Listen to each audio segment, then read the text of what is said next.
Quiet down, please. Good afternoon and welcome to today's New York City Council hearing for the Committee on Housing and Buildings. At this time, we ask that you silence all electronic devices, and at no time is anyone to approach the dais. If you would like to sign up for in-person testimony or have any other questions during the hearing, please see the Sergeant-at-Arms. Chair, we're ready to begin. Thank you, Sergeants, and good afternoon. I am Councilmember Pierina Sanchez, Chair of the Committee on Housing and Buildings. Thank you for joining us today for our hearing on the third-party transfer program. I'd like to thank all members of the public who are here and my colleagues who are present, Councilmember Dinowitz, Councilmember Brewer, Councilmember Aviles, Councilmember Abreu, Councilmember Hudson on Zoom, and a few who will join us. Today, I'm excited to talk about the third-party transfer program. The program was created almost 30 years ago in the context of a New York City with very different housing and market dynamics than today. Following World War II, New York City's economy was in freefall, impacted by rising prices of fuel, high inflation, and other challenging conditions. Government and private sector policies like redlining devalued certain communities because they housed people of color, and investments like the GI Bill and favorable mortgages for white families fueled white flight and abandonment in urban areas across the country. In New York City, there was a loss of approximately 350,000 private housing units to abandonment and disinvestment between the 60s and the 70s. For example, in 1975, 40,000 dwelling units per year, or 3,000 per month, were being lost to abandonment. Many owners deferred maintenance and services in their buildings as operating costs increased, knowing that the city would soon foreclose on the property through the city's then in rem foreclosure power. As a result, the city had taken title to 5,458 buildings, totaling in 51,672 units by 1994. The cost to the city of rehabilitating and maintaining these properties was, on average, $2.2 million per building, approximately $4.24 million today. And the city was losing approximately $209,000 per building in tax revenue each year. It is in this context that New York City created the third-party transfer program, to forestall further deterioration of the building stock and encourage tax compliance throughout the city. The program allowed the city to foreclose on properties with outstanding municipal debt, but rather than taking ownership and managing these distressed properties, as it had been doing, the city could transfer properties to a qualified third party to rehabilitate the building. Since the program was created in 1996, there have been 10 rounds. However, the program was put on hold in 2019 following heightened media attention to program administration and myriad calls for reform by impacted persons, elected officials, and advocates. While the third-party transfer has had successes during its nearly 30-year history, its administration also proved extremely problematic. In 2019, the New York City Council found disproportionate impacts to communities of color and instances of apparent misadministration of the program, with HPD both leaving out or being overly lenient on certain properties that could have been included in transfers, or foreclosing on properties that apparently should not have gone through the rounds. Yet 6 years without a version of New York City using the power of municipal foreclosure has left our housing code enforcement apparatus hamstrung. Across New York City, hundreds of thousands of New Yorkers live in distressed buildings, 10,000 buildings of the 115,000 units, with owners who owe tens of millions of dollars to the city. And these figures are increasing each day. Last week, before the drama, the mayor's management report showed 895,457 B and C class violations were issued in fiscal year 24, a more than 40% increase since fiscal 21. And the number of units affected by emergency repair work has more than doubled since fiscal 21. We're talking about children, families, elderly persons living in mold, vermin, lead, collapsed ceilings, and more. We're talking about New Yorkers like those at 2201/2205 Davidson Avenue, whose owner owes $23 million in unpaid municipal arrears, over $450,000 per unit. The building had cycled through owners who exhibited systematic and cyclical patterns of neglect and had 539 open housing maintenance code violations, 83 open DOB violations dating back to 1989, damaged facade and other structural issues. Just a short walk away, 1915 Billingsley Terrace, which suffered a partial collapse in December of 2023, also had hundreds of open violations at the time. and 705 and 709 West 170th Street in Washington Heights, whose tenants are living with over 700 open housing maintenance code violations. Those tenants live with lead paint, roach, mice, infestations, inadequate electricity, and mold. These buildings should have absolutely gone through TPT, but the program has been inactive. The housing and livelihoods of these tenants have been left to the wayside. And today, I want to be very clear. I'd like to acknowledge we've been joined by Councilmember Resser. Today, I'd like to acknowledge and be very clear that these living conditions are unacceptable. And I, for one, I'm sick and tired of touring building after building where tenants are living in inhumane conditions. We need to act now. To that end, today we're hearing Intro 1063, or what we're calling the Housing Recovery and Resident Protection Act, which overhauls the problematic third-party transfer program and uses the city's power of municipal foreclosure in a manner that targets the worst buildings in New York City while protecting and expanding homeownership opportunities. To highlight key features of the program, the old program included a block pickup provision, where if one property on a block qualified for the program, then all properties were considered for third-party transfer, and led to buildings inappropriately moving through the program. The 2019 council audit found that 83 non-distressed properties were selected for TPT that were located on the same block as a distressed property, but they were not distressed themselves. The new program eliminates the disastrous block pickup provision. The old program was found to include buildings not in distress. The 2019 council audit revealed that over 50% of properties selected for TPT were not in distress, pointing to possible misadministration of the program. And 3 properties in particular had $0 in overdue DOF and DEP charges. The new program selects only the worst buildings, those with the most unpaid municipal debt and the most open B&C or hazardous violations. The old program, had residents claiming that there was no outreach until after the transfer. There were lawsuits. In the new program, there are more stringent requirements so that all parties, including all shareholders within a cooperative building, for instance, not just the board, know their rights and receive transparent communication. The old program resulted in racial concentration of transfers, with the 2019 finding that 50% of Round 10 properties were in just 11 low to moderate income communities of color out of 195 neighborhoods in the city of New York. The new program will have more rigorous outreach requirements and supports for owner-occupied properties, off-ramps for these properties in particular. The old program attacked homeownership with an overrepresentation of owner-occupied homes, and the new program will create new opportunities for resident ownership, including a process that allows interested residents to partner with qualified third parties to submit a tenant application for ownership. Finally, this might be my longest opening testimony, apologies, colleagues. Finally, the old program did not require repairs in order to exit the round, only payment or payment plans. The new program requires corrective action plans. We cannot leave New Yorkers to suffer living conditions dangerous to their health and safety.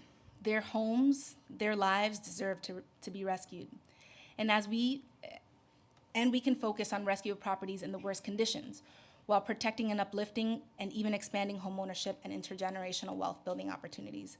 I'd like to thank all of the advocates who engaged with us on this bill draft and have provided thoughtful feedback, and acknowledge that this bill reflects feedback from the 2019 Third-Party Transfer Working Group, testimony from impacted individuals, and more than 50 advocacy organizations in 2019 and 2021 council hearings, which is a reflection of the commitment to try to get this right this time.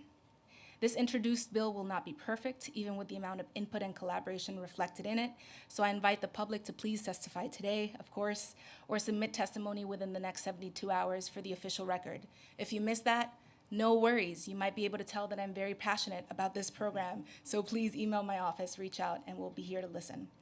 I look forward to continuing to engage as we continue to make changes to the bill and get the program correctly.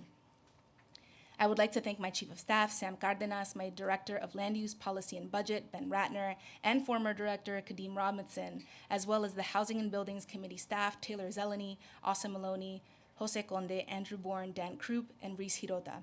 I will now turn it over to Committee Counsel to administer the oath. Thank you. Please raise your right hand. Do you affirm to tell the truth, the whole truth, and nothing but the truth before this committee and to respond honestly to council member questions? Thank you. Okay, good morning, or afternoon. It's afternoon. Good afternoon, Chair Sanchez and members of the New York City Committee on Housing and Buildings. My name is Kim Darga, Deputy Commissioner of the Office of Development at the New York City Department of Housing Preservation and Development. I'm joined by colleagues from DOF and DEP, along with Anne-Marie Santiago, our Deputy Commissioner of the Office of Enforcement and Neighborhood Services. Thank you for the opportunity to testify about Intro 1063 of 2024. We were proud to work alongside both the council and our partners at DOF and DEP earlier this year to improve the city's property tax enforcement, to ensure there is a balance between the city's need to effectively encourage payment of property taxes, which supports all of the great work we do as a city and the challenges faced by property owners paying those bills. Among the improvements we made to cover future tax lien sales, we're creating new noticing touch points and providing funding for intensive personalized outreach to delinquent owners to help get them back on track with their payments. As we move forward with this improved tax collection strategy, we should, as we have in the past, recognize that there are some properties that need an alternative approach to enforcement through the sale of the tax liens. Properties with multiple years of unpaid property taxes, water and sewer charges, and other municipal charges, which also have a significant number of recent serious housing maintenance code violations, are clearly buildings in crisis where the financial distress of a building has impacted the health and safety of the tenants. In addition to tax enforcement, the city has an interest in stabilizing the condition of these properties to keep residents safe in their homes. This recognition resulted in the establishment of the third-party transfer program as a companion program to the tax lien sale in 1996 by the New York City Council to meet these two goals. TPT aimed to ensure that distressed properties that were unable to satisfy their tax debt or enter payment plans as a show of financial stability were moved into new ownership through foreclosure. Unlike traditional foreclosures, TPT transferred properties to an interim owner, Neighborhood Restore HDFC, and then to qualified affordable housing developers for rehabilitation and stabilization with support from HPD. Through TPT, residents remained in their homes with affordability and rent stabilization protections. TPT also offered tenants in qualifying buildings who were interested and able to manage a cooperative housing development the option to petition to become limited equity cooperatives after their buildings were rehabilitated. Since its inception, TPT stabilized over 6,000 homes and approximately 520 buildings, improving housing quality and stability for about 15,000 residents. In response to concerns identified after the most recent round of TPT, a TPT working group was convened in 2019 with the purpose of eliciting ideas for operational improvements to ensure the program was properly focused and achieved its intended purpose to stabilize properties in crisis. The working group included elected officials, members of the HDFC Coalition, legal services providers and tenant advocates, MWBE developers, property management firms, and community-based organizations, with information provided by HPD, the Department of Finance, the Department of Environmental Protection, and the Law Department. The working group issued a report with recommendations in late 2021, suggesting that the program be modified to include community-based organizations, the offices of elected officials, and other partners in the outreach program in addition to city agencies. Consider providing additional technical assistance to property owners, including possible expansion of the homeowner help desk for 1 to 4 family homeowners, to provide one-on-one technical, financial, and legal counseling, and the creation of a new owner resource center to provide and expand direct technical assistance and financial support for multifamily properties, including rentals and HDFC cooperatives. enhance proactive outreach to each applicable owner before initiating a TPT round, and evaluate whether the amount of time provided to owners to address crisis conditions between initial outreach and foreclosure should be changed, and standardize payment plan terms to be the same throughout the in-rem process to avoid overly complicated and confusing pathways to compliance. The working group reviewed and weighed in on several options for selection methodology, the appropriate sources of data, and the criteria for selection and inclusion in the TPT program. While there were different opinions on many of the options provided, the following recommendations garnered the most support from the working group members. Eliminate the current statutory block pickup, which requires that all properties of the same tax class on a block owing taxes for a certain period of time be included in the action, and replace it with a more refined selection methodology.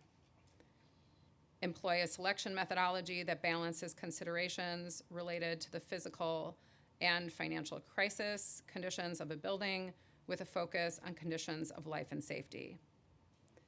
Include in the selection process all properties with debt in excess of 1 year for tax class 2 or 3 years for tax class 1 and co-ops of their tax liability, with a threshold for inclusion based on a property's individual annual tax liability and not a citywide threshold.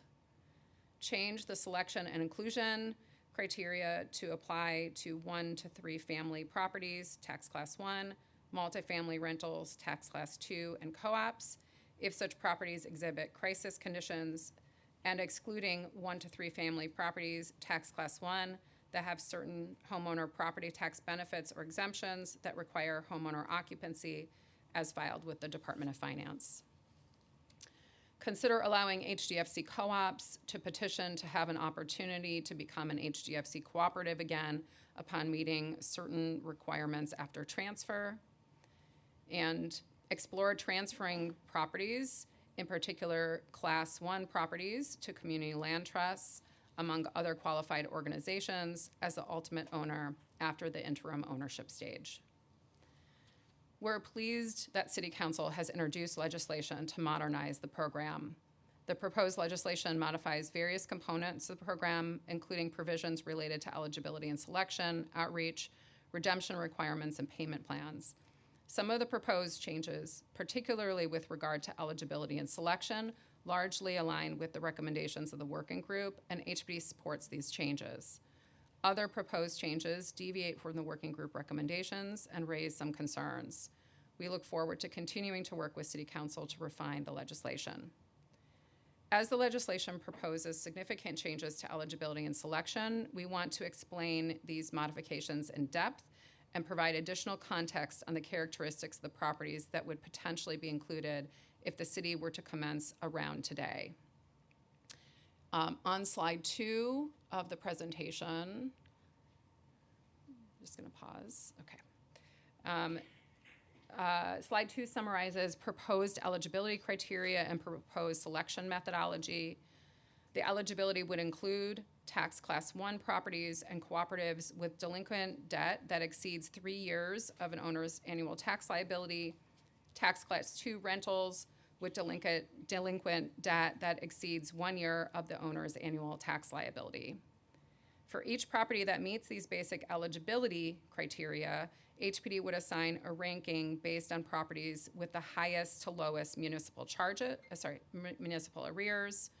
And then a separate ranking is assigned based on properties with the highest to lowest total open hazardous, Class B, and immediately hazardous, Class C, violations issued and open within the last 3 years. Then a score is calculated by multiplying the arrears ranking with the violations ranking. For the purpose of understanding the impact of the potential eligibility and selection criteria and understanding the characteristics of properties, HPD included the top 500 properties in the analysis to be presented today. However, HPD recommends that the number of properties included in TPT rounds and the frequency of these rounds be determined by HPD rather than statute. There are about 770,000 Class 1 and Class 2 residential properties, excluding condos, in New York City. As shown on slide 3, good advance.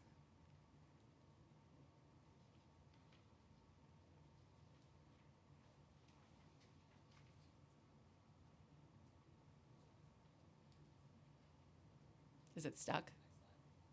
Okay, all right. 80% of residential properties do not owe property tax or water sewer charges and did not have any hazardous violations issued between 2020 and 2023 that remain open. Slide 4 shows the frequency and level of arrears and violations for residential properties. Of the 770,000 properties, I'm approximately. sorry, Deputy, are we looking at the right slide? Yeah. Okay. If you could go back one for a second. So I'm just going to pause. This is showing the distribution of the 770,000 properties. You can see in the green, that represents the 80% of those properties that have no outstanding municipal charges and no recent hazardous and immediately hazardous violations. So we can keep going to the next slide. So this is slide 4, showing the 770,000 properties. And then you can see the breakdown of those that have arrears and that meet the minimum eligibility criteria discussed by the working group and included in the proposed legislation. And then the top bit of that pyramid is the top 500 for arrears and municipal charges and violations. That is the analytical sample we'll be talking about. Okay. So of the 770,000 properties, approximately 16% owe property tax and water arrears to the tune of $2.1 billion. 5% have B and C housing violations issued between 2020 and 2023 that remain open. 2.6%, about 20,000 properties, meet the minimum criteria for eligibility. That is, again, the 1 or 3 years of the property's own tax debt, depending on property type. Based on current conditions and an analytical sample of 500 properties in this balance model would include properties with the following characteristics. So based on the TPT analytical sample, the properties included in the program would have approximately $492 million in DOF and DEP arrears, representing about a quarter of all arrears among the relevant Class 1 and Class 2 properties. Okay, let's move to slide 5. As shown on slide 5, properties have an average of $81,000 per unit and an average of $1 million per property in property tax and water arrears. Let's advance the next slide. On the Housing Quality Index, properties have $27 million in emergency repair charges and 54,000 B and C housing code violations issued between 2020 and 2023 that are still open, representing over 10% of all such violations among the relevant Class 1 and Class 2 properties. Let's advance to slide 6. As shown on slide 6, properties with an average of 16 B and C violations per unit, an average of 109 B violations per unit. And on slide 7, we show the size of the round could be less than 500 properties and be effective at capturing, we can go back one slide, sorry. There we go. Less than 500 properties and be effective at capturing buildings with high amounts of municipal debt, along with housing code violations, reflecting a cohort for selection with both higher municipal debt and physical distress than in the last round of TPT. The final slide, we advance, shows that the balanced model captures buildings that are included in HPD's enhanced enforcement programs, such as 7A and AEP. If a TPT round were commenced today, nearly 40% of the properties in the round would also be in enhanced enforcement programs. As HPD has indicated to the council before, we believe that this program would be an important next step for buildings in 7A and AEP that fail to be responsive to the enforcement tools that those programs bring to bear on properties with serious physical challenges and little financial ability to address those challenges. That's the end of the presentation. While we support council's interest in updating the program, we believe the proposed eligibility and selection methodology will identify appropriate properties. There are some areas of the current draft legislation as written that we want to flag for further discussion. Overall, the proposed legislation as written includes changes to requirements around outreach and noticing. While we understand the intention to ensure that all affected owners, residents, and shareholders are informed about the foreclosure risk, some of the proposed changes, including notice earlier in the process and potentially alarming language, could serve to confuse and distress residents whose buildings may not end up going through the foreclosure process at all.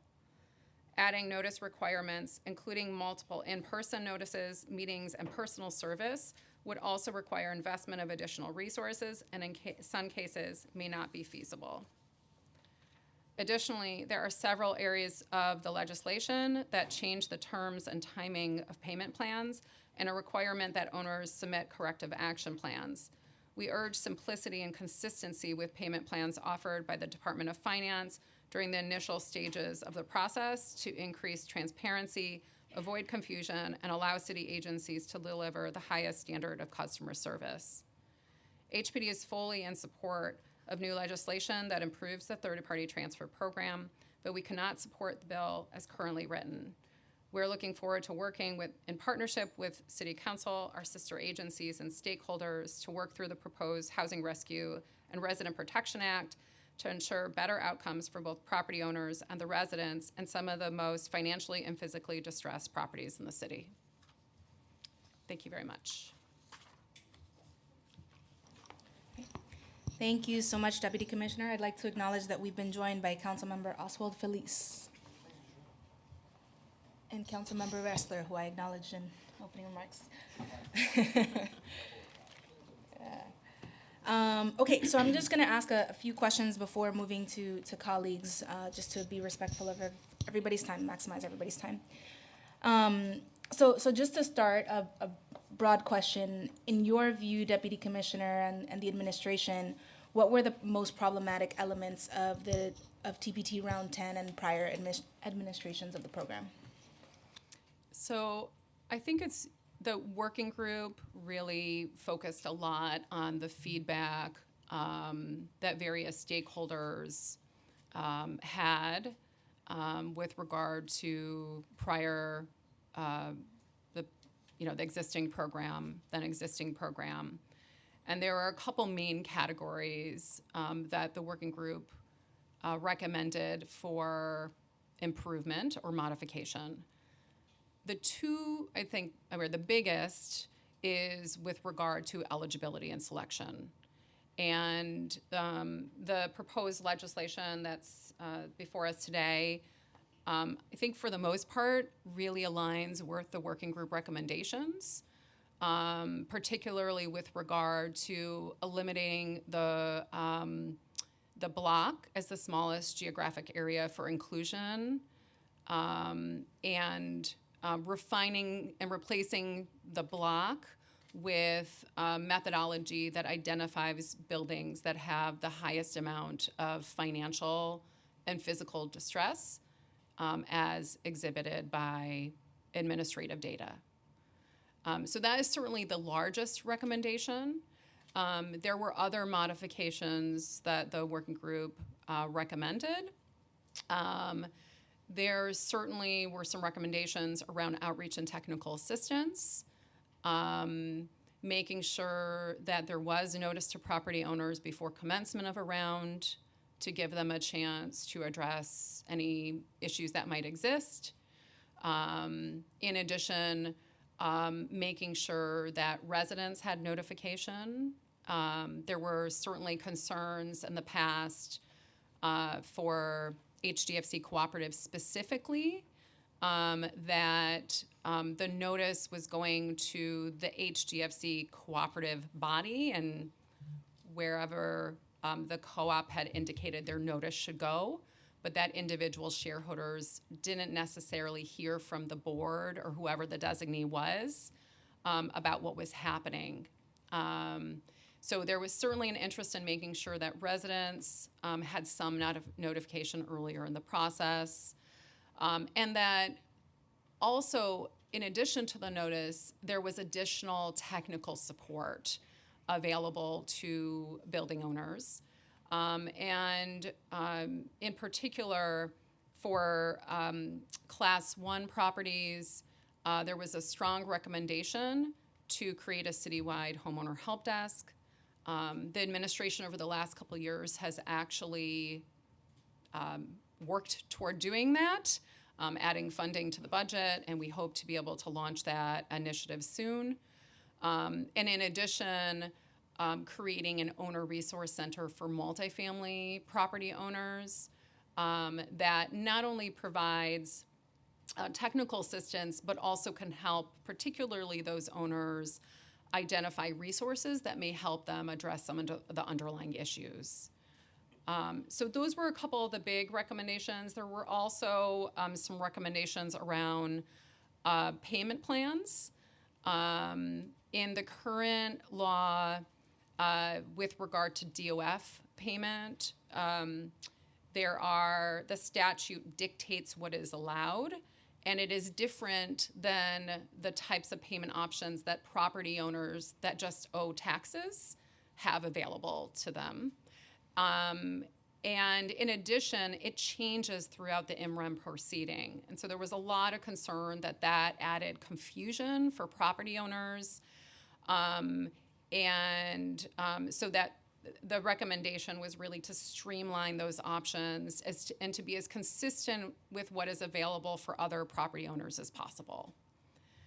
There were some other recommendations too, but I think that outreach and technical assistance, thinking about payment options, and the ability to provide good customer service, and of course the eligibility and selection methodology were the kind of big areas of focus coming out of those working group discussions.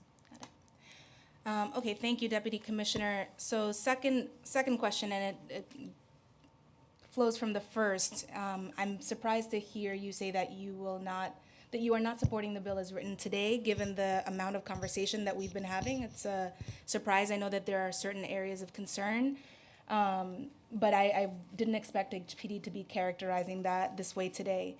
So can you explain that? What are the changes in the bill that deviate from the working group's recommendations, and what are HPD's specific concerns to lead you to say today that you do not support the bill as written? Yeah, so there are a couple areas. I think overall we're very pleased to see the council introduce legislation to reform the program. And this has been a long time coming. We haven't had, the tax lien sale was just reauthorized, and we didn't have that option as tax enforcement for many years. And TPT has essentially been on hold since the last round. So basically since the beginning of 2019, late 2018. So we're really pleased to see that we are hoping to move forward and that there's interest with the City Council in doing so. I think we really, the new recommendations or legislation where we think it largely gets it right is in terms of eligibility and selection. The proposal pretty closely aligns with the working group recommendations. There's a lot of analysis that goes behind that. Some areas where we think we just need to do some work to refine still.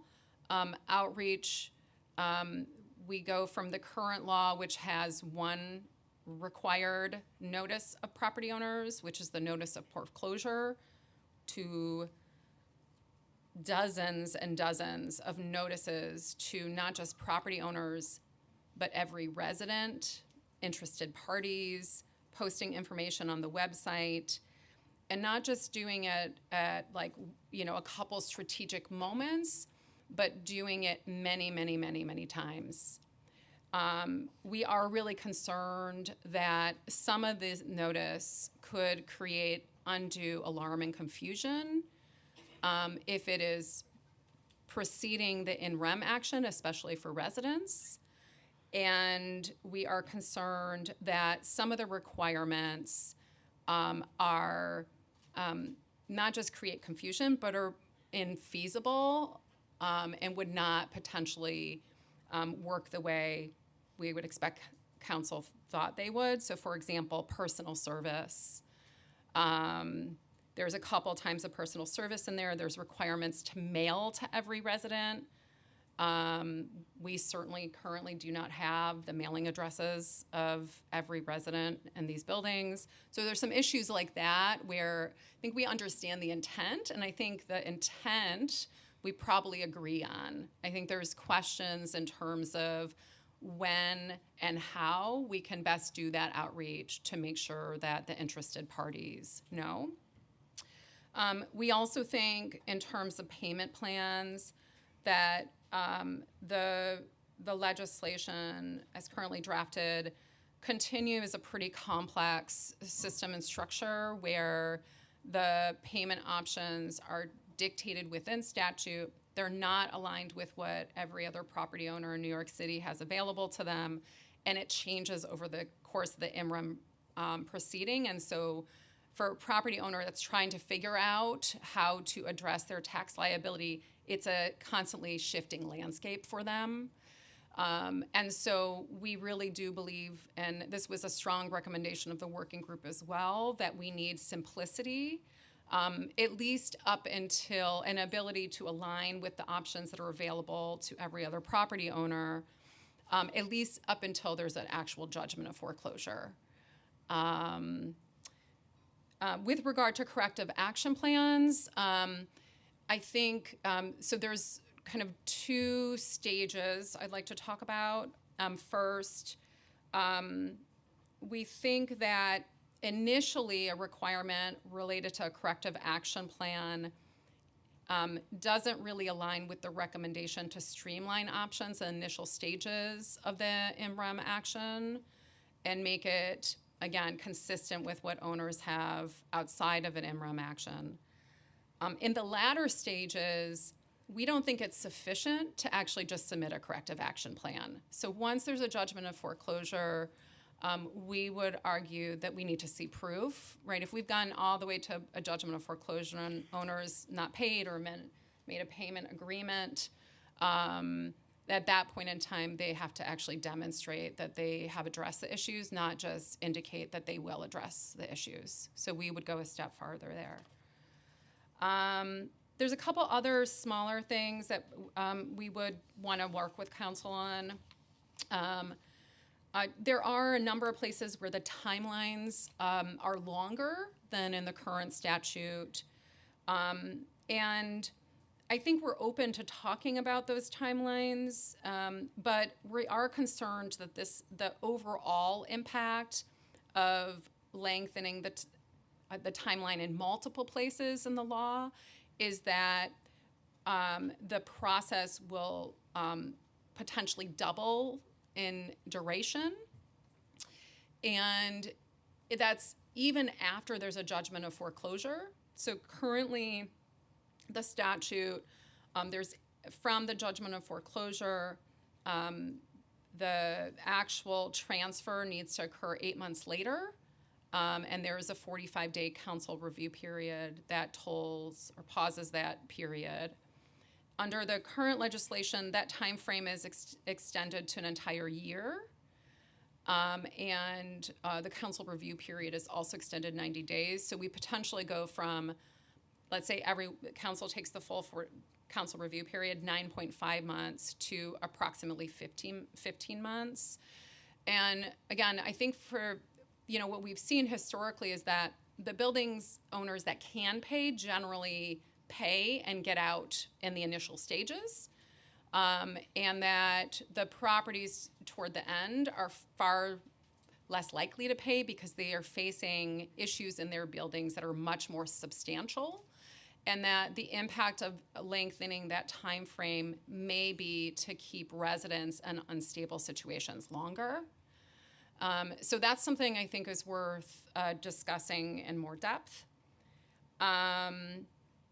And I think we're open to the concept of having designated point people. I think it is complex to think about having one point person for the entire city of New York. So I think we just need to talk through logistically how that works best to make sure that owners that are, trying to pay or enter a payment agreement, how they make sure they can get to the right person. So I think those are the broad areas. Again, I think with regard to intent, There's a lot here we agree with. It's really the kind of the fine details that we need to work with council on. Thank you so much. Yeah, I mean, I just on length of the timeline, that's something that advocates actually raise as well. They don't want to give this much time. Just a quick follow-up. Given the honing of the selection criteria that we're talking about here, owners that can pay to get out of the initial stages in rounds 1 through 10, but in the future, right, in the new methodology being proposed, do you foresee that to be? Do you think that we're going to get a similar dynamic? I mean, I think we expect that if enacted as written today, and we end up with criteria where there's no longer a block pickup and you're choosing financially the buildings that are the worst combined with buildings that have also high housing code violations, we are going to see the number of properties pay or enter in payment agreements will probably drop. Historically, in the first round, 10 rounds of the program, the number of, or the percentage of properties that transferred was below 20%, so more than 80% on average did not transfer. And so we do expect that will likely change. And that's actually one of the reasons why we think it's important that the city have discretion around the number of properties, because there's a lot we don't know about adopting the new criteria in terms of, is it 30% of the properties that pay, is it 50%? We don't really know right now. So we do expect that the characteristics will be worse. For context, in the last round of TPT, buildings had on average about 250,000-ish in debt per building. There were certainly properties that had a lot and would probably be on this list if we had the criteria that's being proposed. But there were also, because of the block pickup, a lot of buildings that had pretty limited debt. Thank you, Deputy Commissioner. And then the last note I would make is just an observation. You spoke of one required notice today, but I think I recall from 2019 and all of the conversations since that HPD always called out trying to reach residents over 70 times throughout the round 10 process, and it didn't work in many cases. So I hear the concern, but this in particular, getting it right and making sure that notices are not confusing, completely agree on that. But wanting to reach all residents all shareholders in a co-op, I think is very important and worth trying to figure out. And just all owners, right? Because I'll ask my other questions later after my colleagues, but we need some assurances that the city does know where owners live and how to reach them. So yes, we have supplemented the notices. So there's the notices foreclosure is the one that is required in statute. There's an additional notice currently that is in the rules of the program. And that notice is that we flyer the buildings, and that includes where we can get access in the building, that we slip flyers under apartment doors. And a minimum we post in common areas or on the front door. So those are really the two that are in regulations today. We have substantially added to that. We certainly use information we have on the property multiple dwelling registrations. We use the information that DP and DOF have in terms of contact information for regular bills. So we use all the information we have to try to get a hold of the property owner. And I would say that overall that has been successful. If more than 80% of the properties our owners are acting, that means that the outreach, they are seeing and hearing the outreach. I think the concern that you've raised around HDFC co-ops is a unique issue.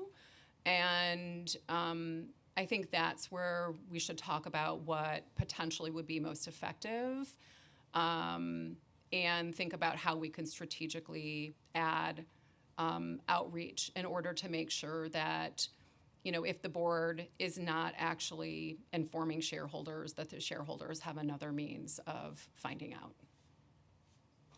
Thank you. Thank you, Deputy Commissioner. Now going to turn it over to Councilmember Brewer, followed by Councilmember Ressler. Thank you very much. Quick questions. First of all, how does this fit, and I know we should know this, into the tax lien? That's question number one. Because I have buildings that are vacant, no taxes being paid, 20 years, rats, 100 violations, et cetera. Second, how, on the HDFCs, that's a community that I know extremely well from day one, but how does this work with the HDFC? Very difficult group to work with, not necessarily like the owner. And also, how long do buildings stay with Neighbor Restore? How much do they get paid? How do they play a role? Those are my questions. Okay. So this is a companion to the tax lien sale. Right. Right? And But they're both being new in this situation, that's what I'm asking. right. So the way I think this is currently drafted, and we may need to refine this slightly, right? The lien sale legislation was just reauthorized in June. The idea is you have a regular lien sale, and then properties that are meeting the certain distress characteristics Right. as proposed here would not be eligible for the lien sale. If a lien is sold, it's no longer a lien to the city of New York, so it's not eligible to be included in this action. Okay. Yeah, I think you'd make that clearer to people. Okay. Because I think it is confusing. Yes, I it know is it's confusing. June 20, I think the 25th of October or November, there's a lien sale coming up. I tried to get the buildings in it, but they're not eligible during this time period, et cetera. So I'm just saying, I think for the public in general, it has to be very clear as to what's what. Particularly if this bill passes, which I hope it does. Okay, got And then it. the HCFCs, that's a big mess. So, yeah, In general, they're a big mess. so talk to me, are I there don't want to get talked to about HCFCs. particular questions? No, So, but I just want to know how does this impact HCFCs? That's what I want. Yeah, so a couple things. The working group so let me take a step back. There are well over 1,250 HDFC co-ops in the city. These are limited equity cooperatives. They were supported in one way or another by the city, right? Land, subsidy, tax exemptions, other types of assistance. Most of them have operated really well.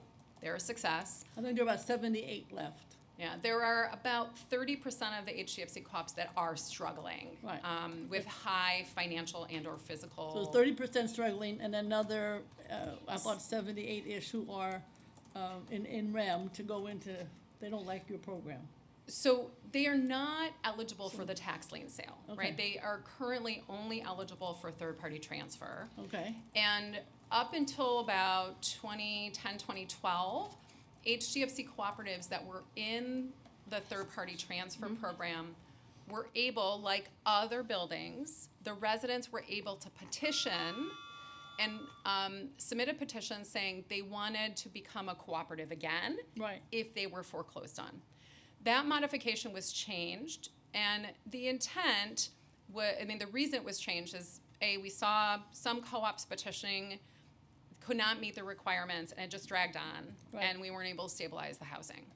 So to avoid that, and also I think there were concerns that it didn't create the right incentive structure. If you didn't have to pay, you could be foreclosed on and then be a co-op again under the same management. Really was Same like, problems. was it going to actually result in a different outcome for the building? So there were, I think, legitimate issues and concerns. The working group strongly recommended the city rethink this and allow co-ops to petition again. Honestly, if we look at the characteristics of the HDFC co-ops, most of them, not all, but all in round 10, the majority of the residents were actually renters. They were not shareholders. And so, interestingly, by allowing this, we may actually be allowing renters in those buildings to become shareholders. The recommendation is that we allow that, but make sure it is with clear requirements and timelines attached, so that we don't end up in a situation where the properties are in limbo trying to convert to cooperative in a way that potentially impacts the stability of the housing itself. So I think we are supportive of that. I think there's a lot of that is in the draft legislation before us today. The other thing that we really feel is important, and the working group strongly reiterated, is that we build out additional technical assistance for HDFC cooperatives in the city. And so what does that look like? There is a training and technical assistance contract today that is available for kind of governance and operating questions. There are also loan and tax exemption programs. This is really taking it a step further and providing kind of a one-on-one type assistance to look at what is actually contributing, what is causing the issues in the buildings, and how can the co-op actually address those issues. Maybe it's some governance challenges, only a few people that are involved in making decisions. I'm very aware. Right. So I think it's, let's allow a second chance with some guardrails, but let's also provide the support up front. Okay. And you have the funding for that?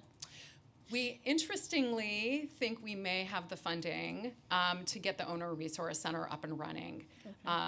We have the homeowner help desk. There's additional funding because of the tax lien sale that we will be using to supplement what is in the homeowner help desk. We are also trying to set up resources for multifamily Your properties. HCFC will be the hardest owner program. It's complicated. It's not just one person you're working with. But the others you can handle. Neighborhood Restore was my final question. So, what exactly remember? Well, how does it work? How much do they get paid? What's their role? Blah, blah, blah. Okay. So Neighborhood Restore is the I know what it is, but third party that the city has designated to be the interim owner. So back pre-1996, when the city foreclosed on property, we took it directly into city ownership. We found that was very inefficient. And so the idea is that we convey to a third party that holds the property, and then we work with that third party and designated developer/property manager that comes from a qualified list. They manage it during an interim time frame, and then that designated developer and property manager work to secure financing to renovate and stabilize the building. So Neighborhood Restore's primary role is they were created specifically for TPT, is specifically to hold the property during that interim stage and make sure that the basic operating needs and critical maintenance are addressed. They work with those property owner manager to make sure that those things are happening. And how long does that take, and how much does it cost the city? So how much it takes is a little complicated. Average. It should be a couple years. We've had some instances where there's litigation and it takes longer. The last round, there was a higher amount of litigation, and so the average is over 4 years for them holding the property. That's certainly a lot less than back in the days of in-rem. And in the last round, they have spent $28 million on operations. The city, as part of stabilization, once the assigned property manager and developer puts the financing and renovation plan together, we're providing additional support beyond that. So they're really just helping to make sure the critical issues are addressed during that stage. That money largely comes through us providing a fee in the development budget. So once we close on construction financing, they get a fee. That fee goes to establish reserves that then help them with the interim operations. Okay. That's complicated. I'm happy to explain more if necessary. Thank you very much. Thank you. Just to follow up on that, what is the fee? We just modified it. I think it's $15,000 per unit now. I'd have to double check. And sorry, so that is for Neighborhood Restores just staffing and operations, or is that being put in? So any costs that the building cannot address during that interim ownership stage, they use that fee to establish a reserve, and then they draw on the reserve to cover those costs. So for example, insurance, right? If the roof is leaking and it can't wait for the full renovation, then the sponsor and property owner will submit a request saying there's not enough money in the accounts of the building, we need to replace the roof. We are requesting a draw. Basically, a neighborhood restore then covers the cost of those interim kind of critical stabilization activities. So it is really anything that the building can't cover from current revenue that is a critical operating need of the building. Got it. Thank you, Deputy Commissioner. Now I want to turn it over to Councilmember Ressler. Sorry, it is 17,500 now. Thank you. I just want to first express my, on the record, disappointment with the chair. I think only a Bronx council member would hold this important hearing while the Mets season is on the line. Unfortunately, we're down 2-0. But I appreciate the chair anyway. I do actually want to, jokes aside, commend the chair for her leadership in introducing this legislation. I don't think it can be understated the controversy that has surrounded this program, and the mayor himself previously called the last iteration of TPT racist. The directly preceding Housing and Building Chair did the same. It was not an easy thing to update and modify this program in a way that makes sense. And I think Chair Sanchez's legislation does just that. So I want to just commend her for her courage and compassion and intelligence in kind of creating a new model for the program that I think we can rally around to preserve this important tool in HPD's arsenal. And want to thank Deputy Commissioners Darga and Santiago for being here today and for your ongoing service to the city. We need good people now more than ever. But I do find myself, I think similar to the chair, somewhat confused by the testimony. HPD had worked closely with the working group and certainly was in conversation with the chair prior to the introduction. And then to hear you be opposed to the legislation as written is surprising. So, I heard you testify today, Deputy Commissioner, that one of the main things you heard from the working group was that resident notification need to happen earlier in the process. That was one of the things that was not working well in round 10 and previous rounds of TPT, right? I'm just repeating back to you what you said. So it's confusing to me that, I get that some of the notification processes may need to be updated, but isn't that one of the major things that we're trying to accomplish here is earlier notification, better notification, making sure that we're reaching everyone, because the seizure of property is a big freaking deal, and we want to make sure that people fully understand what's going on and have every opportunity to course correct and address the situation before that occurs?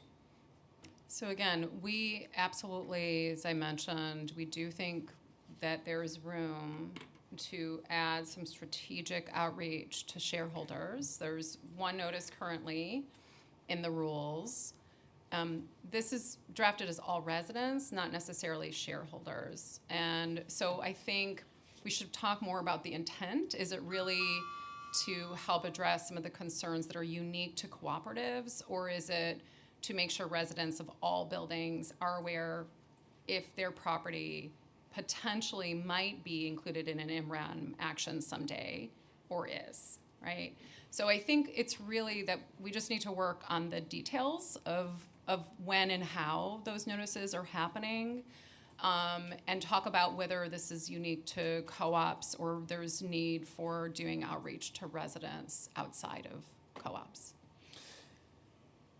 I would think we'd want all residents to know and be aware of what's happening. I think that's why the legislation was crafted that way. I certainly support that effort, support that provision. I'm interested, though, perhaps if you did the kind of analytical sample of 500 properties, and a chunk of those, I apologize, I don't think I have some electronic access to the deck that I didn't quite figure out. But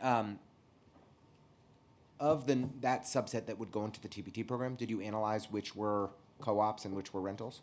Yeah, so approximately Hang on, let me just pull the specific data here, which I have.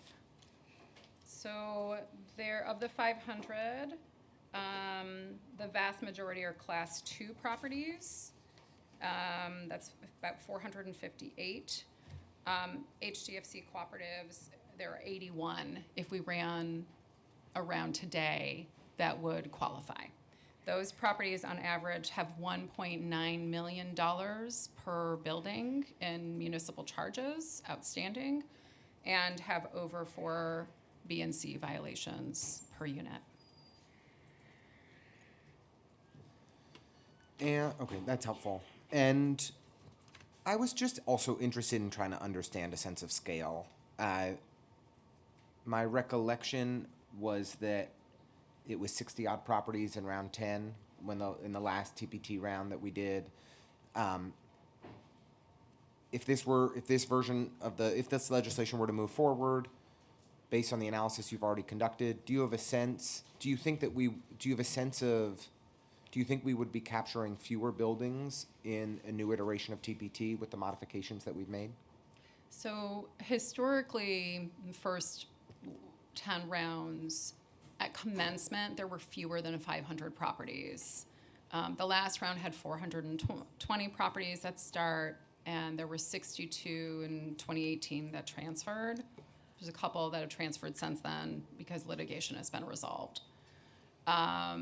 We do think that with the elimination of the block pickup and the proposed alternative methodology that would look at buildings that have the highest amount of municipal charges and violations across all of New York City, that the number of properties that would be able to redeem would probably go down. So we don't know what that percentage would be because we haven't done it before. Yeah.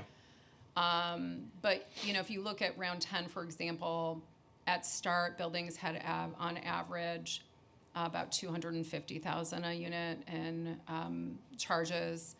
The properties that transferred had about $800,000 on average in municipal debt.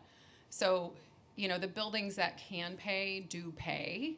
And the owners that don't have the resources or ability to do so are the more likely to end up in there in the end. That is helpful. I'll just say in closing, I thought providing consistency and simplicity with payment plans offered by the, Department of Finance. Sorry, let me restate that. The feedback you've given in your testimony about offering consistency with the payment plans offered by the Department of Finance, that makes sense to me. I'm not a deep expert, but that, trust our chair, but that seems logical. I think, and I mean this with total respect, I've never encountered I've never had a conversation with a city agency where there's been a push for extensive additional outreach and people have embraced it enthusiastically. I think it's just the nature of the beast that you all think you're doing enough. And I just think when it comes to the potential taking a property, necessary as it may be, it really does require us to go above and beyond with that communication and information to all residents in a building. And so, I don't, trust the chair's leadership in navigating a path forward here and negotiating the terms of the bill, but I really think that it's an area where HPD should get uncomfortable and be going above and beyond and making sure that we're really informing every single resident of the building, shareholders and tenants and owners, all of the above, depending if it's a rental or a co-op, so that people are aware of what's happening. And I think this is an important program. I support this bill. I want this to move forward. I want to make sure that the properties that are in worse condition in New York City, that we're able to bring in new landlords that can provide the dignity to tenants that they deserve. I just think we've got to be really deliberate through the process to get there. And I think that's the balance that the chair reached in her legislation. It's why I support it. And hopefully we can get you guys a little bit uncomfortable with some additional outreach to make it a bill that you're all comfortable with. Thank you. Thank you, Council Member. All right. So now I'm gonna start my rapid fire questions. Freedom. Okay. Okay. Thank you so much to my colleagues and for your answers, Deputy Commissioner. Okay, so just getting into the nitty gritty, wanting to understand and just share out for the public how we're talking about the definition of distressed properties. So first question, are there any other changes that you would make to the definition of distressed property as written in the bill? And then second, you mentioned that you would like to have HPD have discretion as to the number of properties that are entering each round of the program. So how would HPD be interested in selecting those properties? Specifically because we're talking about a new proposed methodology that only has thresholds around the financial arrears, the liens that the property has, and then is indexing. So how would you, what additional criteria would you use to decide it should be 500 or 2 million properties in a round? So I Hopefully think, not 2 million. so the methodology would be the same, right? You have eligibility and then you do the indexing. The question is, do you cut off at 250 buildings? You cut off at 400, 500, where you cut off at a moment in time. I think that is what we decide is a function of a couple things. First,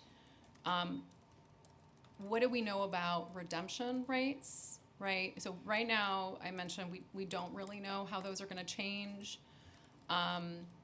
Historically, right, the city invests a fair amount of resources in this program and the stability of the housing that ultimately is transferred. Not only do we support Neighborhood Restore, but we also invest when the buildings are transferred in renovations and stabilization. In the last round of TPT, round 10, that was over $160,000 per unit in city capital funding to make sure the buildings are in good condition, along with tax exemptions and other assistance as needed. So if the redemption rate flips and we end up transferring 80% of the properties instead of 80% redeeming, the potential cost to the city could be very, very different. And so we have to know that when we start an action that we're going to be able to actually stabilize the housing, right? That is one of the main goals here. So we wouldn't want to set up a program where we thought that was in question. So I think that's number one. I think two, we know the characteristics of the top 500 today, right? If we run the data now based on 2024 data. Well, we don't know. We haven't had a TPT action. We haven't had tax lien sale in a few years now. Are we looking overall at buildings that are much worse than they would if we had regular tax enforcement happening through those programs? And so, right now, it's over about $1 million per property. Let's say we do a round and, in 2 years we're going to do another one, and the average debt for properties is $500,000. Do we want 500 properties then, or do we think that maybe it's not targeting the right universe if we go with full 500 and we have to go with a narrower universe of properties in order for this to focus on the properties where it makes the most sense? Right? So I think this is a really significant change in the program, and I think we need to be able to monitor, and we need to make sure that over time, as property conditions change, that we are able to use the program for the right set of properties. Thank you, Deputy Commissioner. So I guess I've been worried on the other side of that, right? The other side of that being, what if 500, what if 400, what if, the whatever number threshold HPD would like to see go through the program is leaving a lot of properties in that delta between not eligible for the lien sale and eligible for third-party transfer. Mm-hmm. So, how do I phrase this question? What would be the remedy for distressed properties in that case, and the residents that are living with them, those properties in that limbo between lien sale and TPT? That's a really good question. I think that's a good reason we should take another look at that within the legislation, because I think, right, the ideal is that properties that are exempt from the lien sale because they are distressed, meaning they meet these characteristics of having a high amount of debt, physical conditions, would be the universe that's eligible for TPT, right? I think if, let's say there's 500 of those properties and the city at a moment in time only feels like targeting 300 makes sense, either from a resource perspective and or from a just what we're seeing in terms of the characteristics of those properties. I think what could be the result is that if those other 200 properties theoretically are not included this time, if conditions remain like that, they may be included in a future round, right? That said, it's pretty complicated, and I think that's something we should try to map out together, and with some of the folks that work on the lien sale specifically. Okay, that's helpful. At least we have the same question. Yeah, I'm not sure I have the right answer today. It's all good. We've got some time to figure this out. So speaking of those costs, can you just repeat a little bit about the cost of previous rounds of TPT? So, how much on the legal side? How much does it cost the city to bring a foreclosure action, or what are the resources that HPD is dedicating to the action itself? What are the personnel needs that what would be the personnel needs to properly administer the program, and then any numbers you can share on the cost of stabilizing properties? Sure. So, first off, I would say this is a tax enforcement program, right, as well as a stabilization program. Because it is a tax enforcement program, we also do collect taxes as part of this program. So in the last round of TPT, it was approximately $30 million.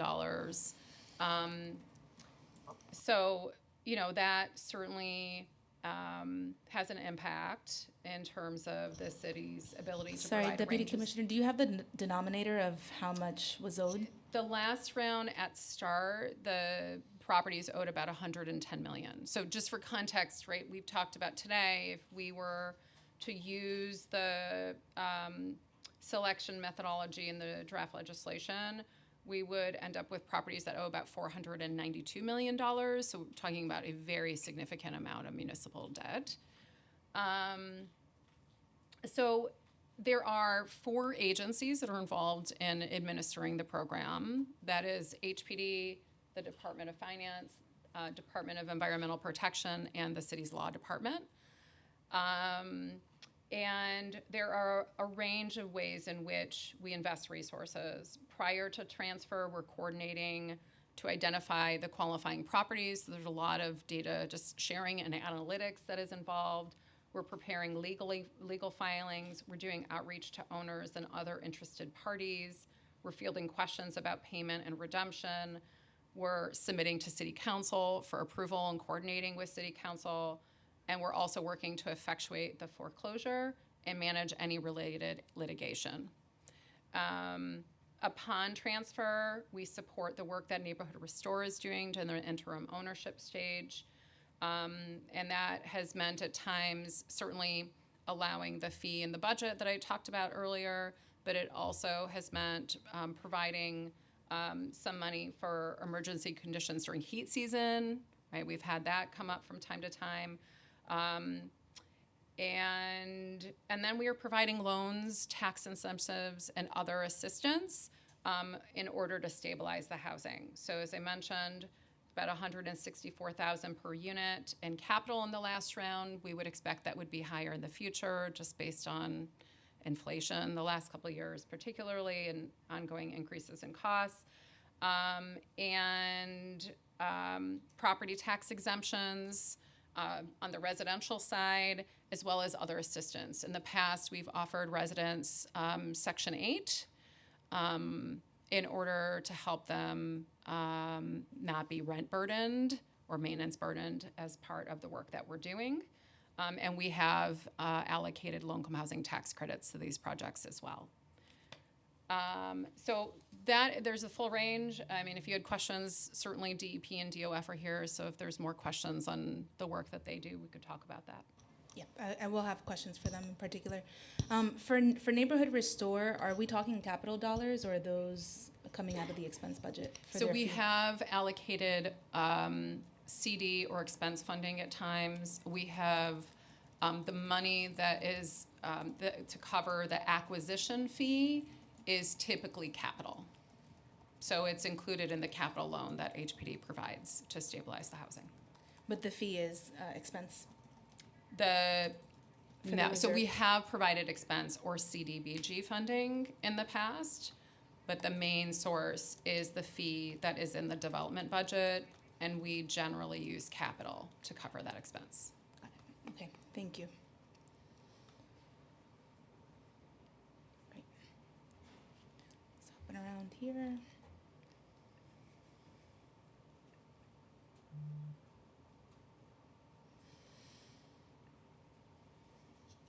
Okay, so in previous rounds, hi, Deputy Commissioner and Marie Santiago.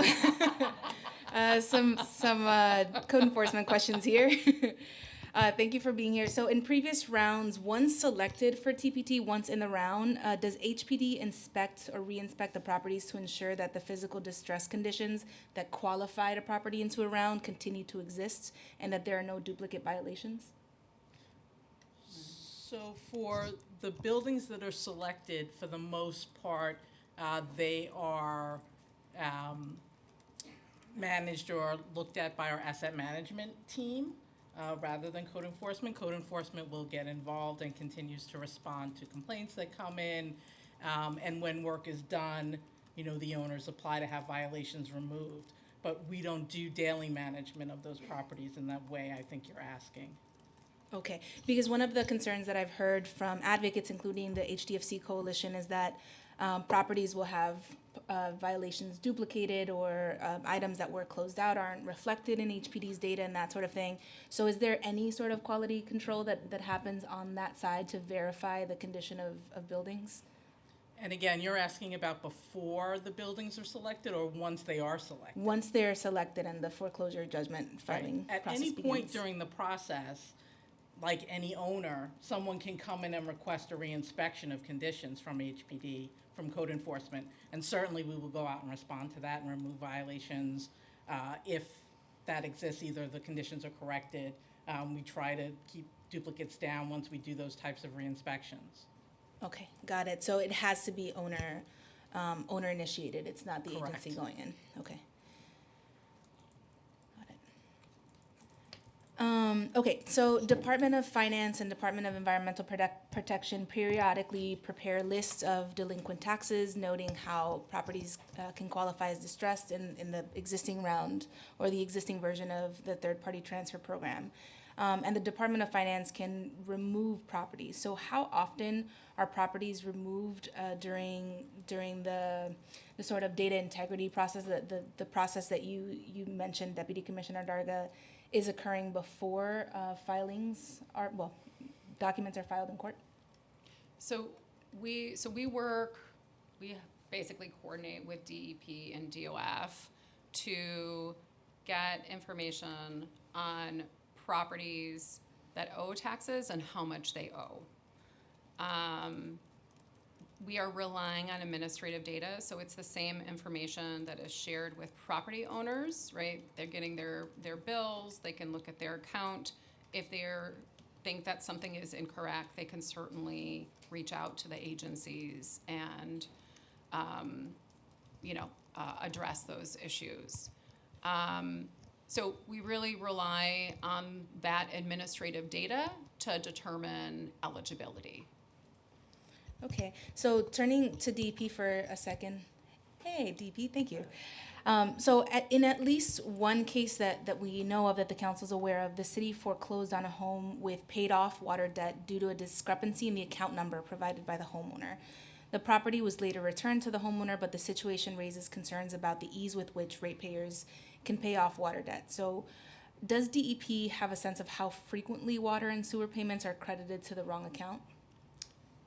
So that's usually, and just for the record, my name is Albert Kramer, Deputy Commissioner of the Bureau of Customer Services. Pleasure to be here. So in general, that's a very rare occurrence. We match the payments to the account number provided by the customer. If it ends up going due to a clerical error on the side of the customer, otherwise usually somebody who's intending for a payment to be made notices it's not reflected and contacts us, and we try to be as proactive as possible if we know that something is remiss. Thank you, Deputy. And what proportion of ratepayers are signed up for a MyDEP account? Absolutely, yeah. So we have 840,000 customers in total. Roughly 64% or 537,000 are signed up for our MyDEP account portal. And so we try our best to work with customers to meet them where they are. We've provided this online access for over a decade now. We also have borough offices if customers prefer to come in person, but we definitely encourage customers to sign up. They can see their billing history, their consumption history. It also allows us to send them leak notifications to let them know that they might have a leak to be addressed. And do you have a sense of what are the different characteristics between people who are signed up for MyDEP versus not, or owners that are? So it's a great question. We've found that over time, consistently as properties change hand, more and more customers do sign up. We haven't done a deep dive to understand, but I think inherently it tends to be, we have seniors that are customers that might not be as likely to sign up online, but we encourage all of our customers to do so, but we of course allow customers to pay by written check. We allow customers to pay online without creating a MyDEP account. We're trying to be as customer friendly as we can. Do you have any sense of whether ratepayers that have water and sewer debt are more or less likely to have a MyDEP account? So we, not exactly, we ran the numbers and it's roughly 8% of the enrolled population has an open sort of a delinquent balance. 80? 8. Sorry. Oh. I would have had the same reaction. So we think that's probably a little bit less than the sort of pattern for all customers, which is a little closer to 10%. But yeah. Okay. Very glad it's not 80. Okay. Same here. Okay, and so another for DP, it's important that water and sewer charges accurately reflect water usage before they become a lien against the property. Although DEP allows property owners to dispute water and sewer charges, there is little public information about the results of those disputes. Can you tell us about the process by which ratepayers can dispute their water and sewer charges, and approximately how many ratepayers have disputed water and sewer charges with DEP in, say, the last year or whatever time frame you can offer?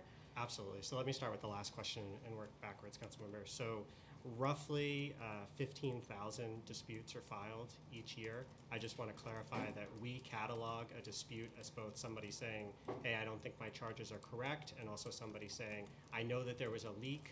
We send out tens of thousands of leak notifications. I'd like to apply for DEP's leak forgiveness program. There's a leak. Okay, we'll get there. I'm For better or sorry. for worse, all thing water bills, happy to talk about. But yes, we leaks happen. We get it, and as long as customers pay, fix the leak within a set period of time, trying to find a balance between water conservation, want to incentivize customers to conserve. We also want to be, we understand that leaks happen and provide a bill relief to that. So roughly half of disputes, as we catalog them, are requests for a leak forgiveness program, and roughly half are actually disputing the bill. We have a 3-step review process. There's an initial dispute, then there's a deputy commissioner appeal, and then there's a final dispute to the water board. After that, there's this Article 78 proceeding, like to any city government. Most disputes don't rise up that rank. They're addressed in the initial appeal. And I just want to clarify, we're very much committed to accurate bills, accurate charges. We want to help customers understand why their bill increased. We want to work with them. If they need to enter into a payment agreement, we have very flexible payment agreement terms. If they're not signed up for MyDEP account, I'm so glad you've brought up this topic, because we want all of our customers to sign up, to have the power. Sign up, y'all. There we go. Beautiful. We'll get that on the bill. But it's really important to us, and I want to build on what my colleagues at HPD were talking about. Administrative process or review sounds really cold. We really believe that any time a customer goes through the lien sale, TPT, or any other enforcement process, we want to make sure these are charges that we stand behind, that we believe are valid. The worst thing, that example you brought up at the top sounds like a horribly unfortunate situation that none of us would want to see happen. So, whether it's TPT or lien sale, we manually review with experienced staff every single account. That doesn't mean we're perfect. If a customer has an active dispute during that process, we do our best to resolve that dispute and prioritize it. And if the customer was right or there was something on our side, we would remove that. And if through the process, whether it's the lien sale, TPT, and I believe by the nodding, my peers at HPD and DOF do the same thing, we make sure to prioritize that. Because the worst thing we want to do is to have somebody in that type of situation, there's some information we may not have been aware of, go forward with such a really serious topic and process like we're talking about now, TPT, lien sale, or otherwise. Got it. Thank you, Deputy Commissioner. And so what are the ways that DEP ensures that you have the right contact information for ratepayers? Absolutely. So our main point of contact is the service address, so sending mail to the actual address of the property. We also have customers who will willingly or voluntarily share additional mailing address information. The property, this is all 840,000, varies by commercial, multifamily residential, or single family, but we rely on the customer to provide additional contact points. We also partner with HPD and the Department of Finance to get additional contact information. Also, because of my DEP account, we actually have a lot of access to email addresses. We try to meet customers where they are, send them email. That's something where we're looking to partner with the Department of Finance, make sure our privacy teams are partnering together. If we can share information we have with our partners to help them reach customers in a way that they might not have been able to themselves, we're happy to do so. But it's similar outreach challenges.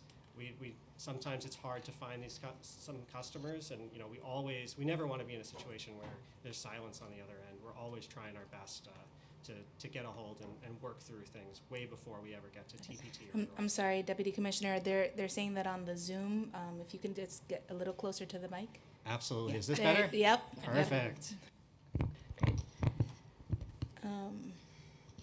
Okay, so then, just dovetailing with that desire to make sure that your information is good and that you're reaching the right people and all of that, would there ever be, or has there ever been in the previous iterations of tax lien sale or the third party transfer, have there been transfers or proceedings that have begun while charges were being disputed by a property owner, DEP charges?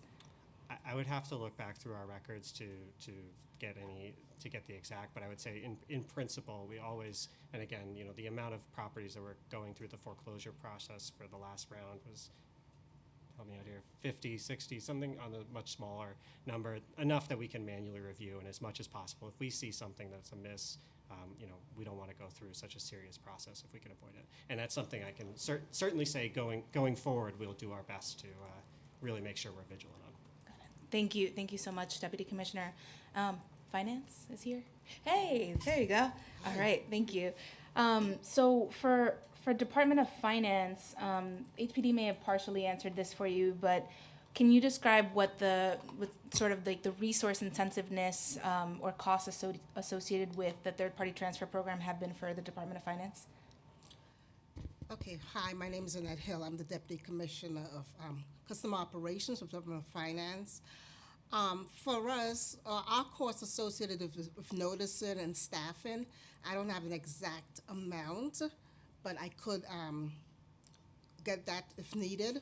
But we pull the information of the outstanding liens and we share it with HPD. So that includes our data staff.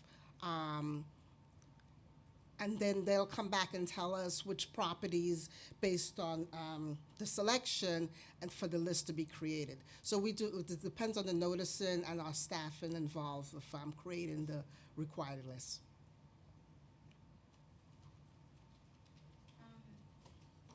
If a homeowner has outstanding property tax debt, can you walk us through what are the different ways that DOF provides assistance to these homeowners?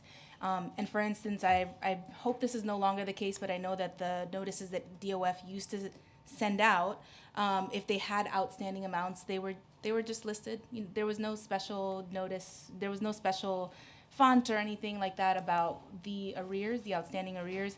Has that changed, and what else does DOF do to let people know that they are delinquent in their property taxes? Great question. We have done extensive work in improving our noticing to our customers.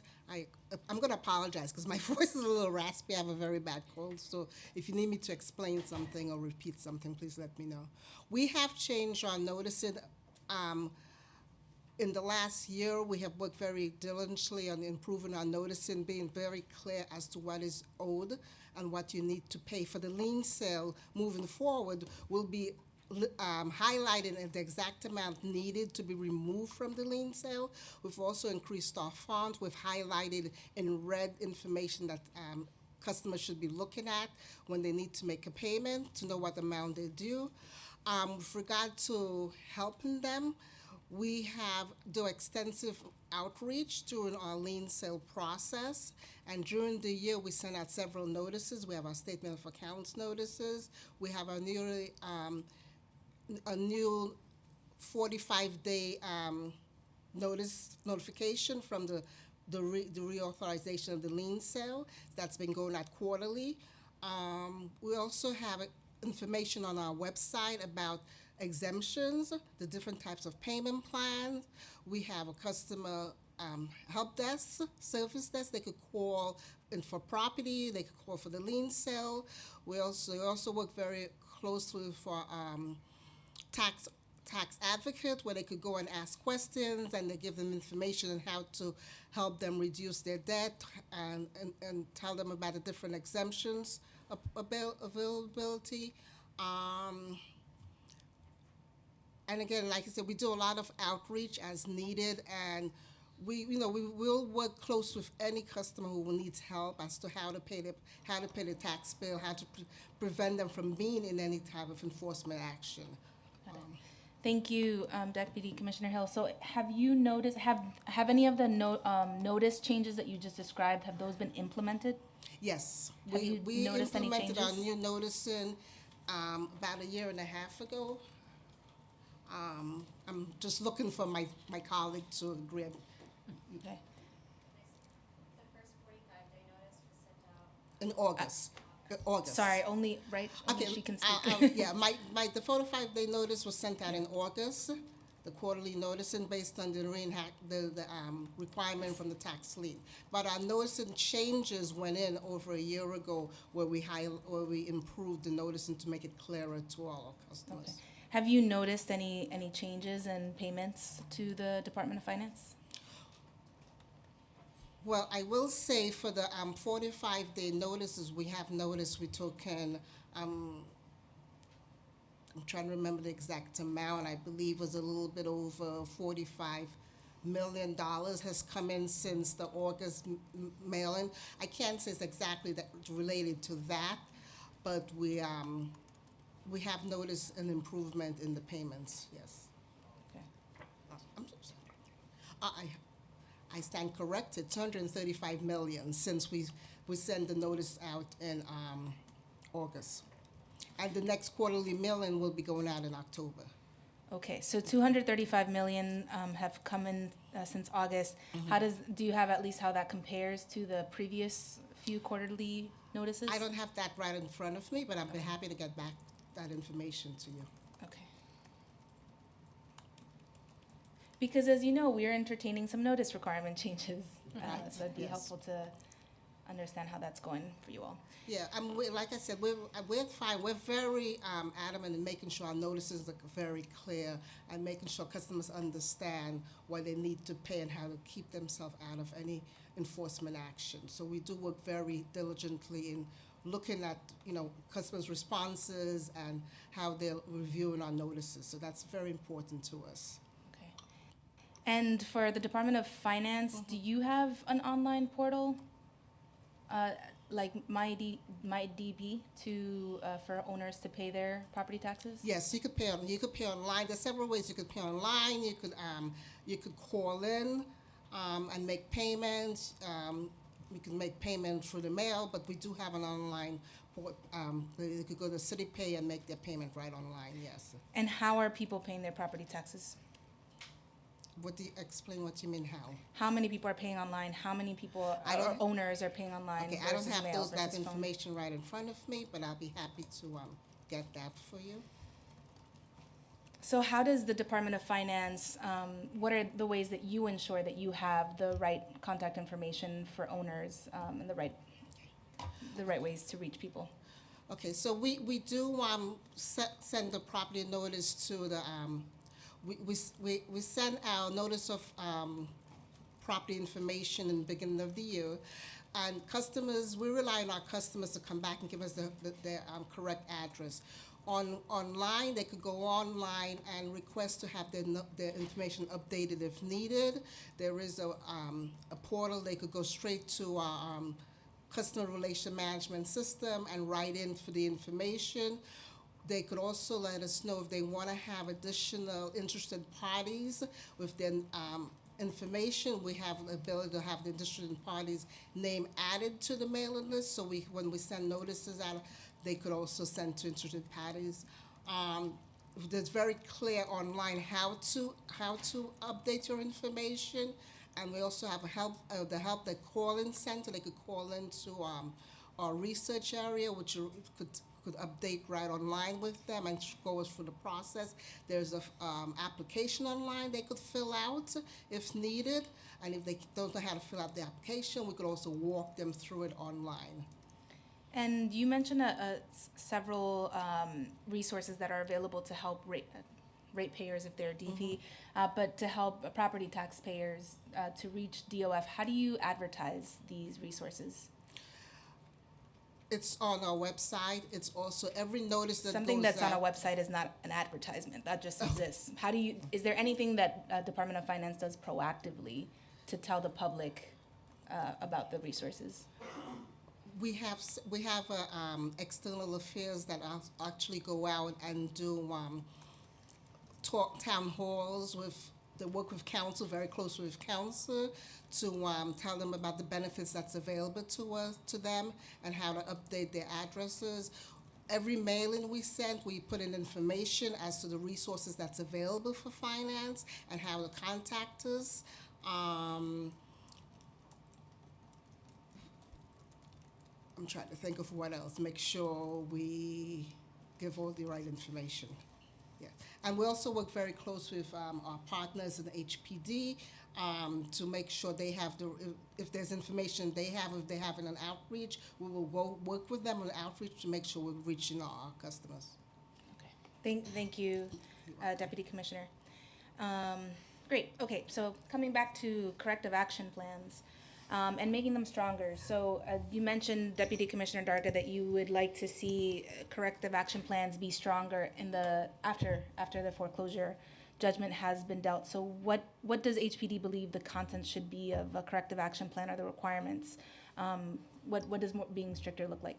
Yeah, I think, particular concern, right? We're talking about a universe, if we change eligibility and selection criteria, that is going to have a high amount overall of outstanding hazardous and immediately hazardous violations. And so, after some time, after the judgment of foreclosure is issued, we would expect to see evidence that the owner has cleared a significant number of those violations. And in the case of properties and enhanced enforcement programs, that they can meet the requirements to exit those programs.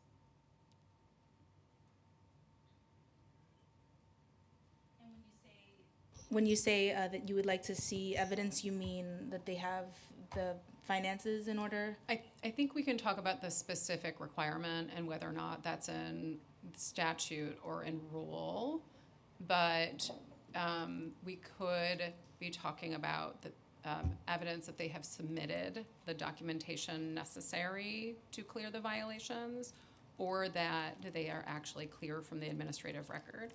I have my colleague here, so I'm sure she has some thoughts about what that looks like, given that there are certainly times of the year that HPD is extremely busy, especially during heat season, going out to the field. So I think we'd want to be careful about what exactly is in there in terms of what it would mean from HPD's ability to manage workload. There are certainly other programs that have requirements around clearance of violations. So I think we would be open to looking at those other requirements to see if they could be suitable here as well. Got it. Thank you. As written, the legislation gives HPD the discretion to approve or decline a corrective action plan. What criteria would the department consider when making such a determination? Yeah. So again, I think this is, so in the current program, there is discretion for HPD pursuant to the rules to account for a range of factors. And those factors include ability to make payment. There actually has to be proof, not just an intent to pay, but proof of the ability to pay, as well as and that the HPD can account for whether those sources would further destabilize the housing or not. So just because there is money doesn't mean that the city needs to accept payment toward the end of an MREM action. There is also requirements that we can account for conditions of the property, including the existence of violations. There are a range of other factors we can account for, including findings of harassment of residents. So there's a very long list of characteristics that the city can account for in looking at whether we would accept payment. I think having flexibility is certainly something that could be helpful, but we also think that after the judgment of foreclosure, there needs to be clear requirements that show that the conditions will be addressed and not just a proposal for addressing them. I can get on board with that. Thank you, Deputy Commissioner. So I lost my train of thought for a second. I blame you, baby. No, baby is perfect. Although they do get upset when I lean in. They're like, nah, Mom, chill. No. Okay.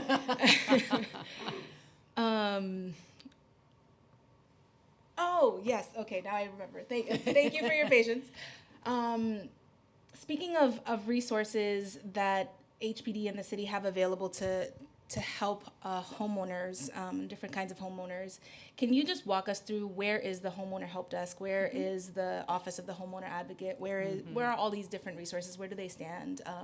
And to the extent that you all have made progress on your conversations after the lien sale reauthorization that is called something different, but we all keep calling lien sale. To somebody's upset somewhere. But to that point, if conversations have advanced about what outreach will look like, can you share updates on that end? Sure. So we worked with council last year to create the Office of the Homeowner Advocate, or the Homeowner Advocate at HPD. We have appointed, there is an appointed person in that role now, and that person coordinates internally with homeowners that reach out, and also through a third party that we select that is also available to do outreach, address homeowner complaints, and manage issues, provide technical legal assistance. We are very close to announcing the relaunch of the Homeowner Help Desk, and the Center for New York City Neighborhoods will be managing that. And that allows us to also have access to the data that they have about outreach and engagement with homeowners. So that will be part of what the Homeowner Advocate accounts for. So that is for Class 1 property owners specifically. We are also working to provide technical assistance and assistance in accessing resources to Class 2 properties.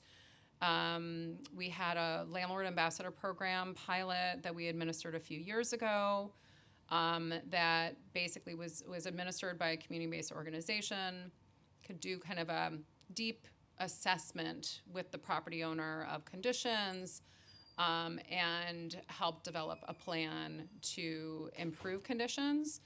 That was limited to residential property owners, and one of the things we're very interested in doing is expanding that to multifamily cooperatives as well, particularly HDFCs, where we do see currently that about 30% are experiencing pretty substantial physical and financial issues.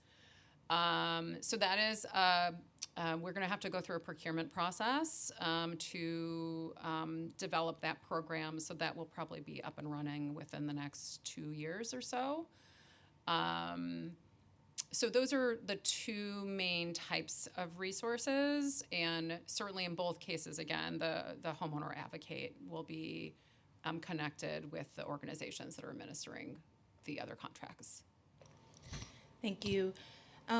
One criticism that I think this legislation, the agencies often, all of us receive, right, is the question of whether the city does enough prior to a property entering the lien sale that has a new name, or the third party transfer in the past.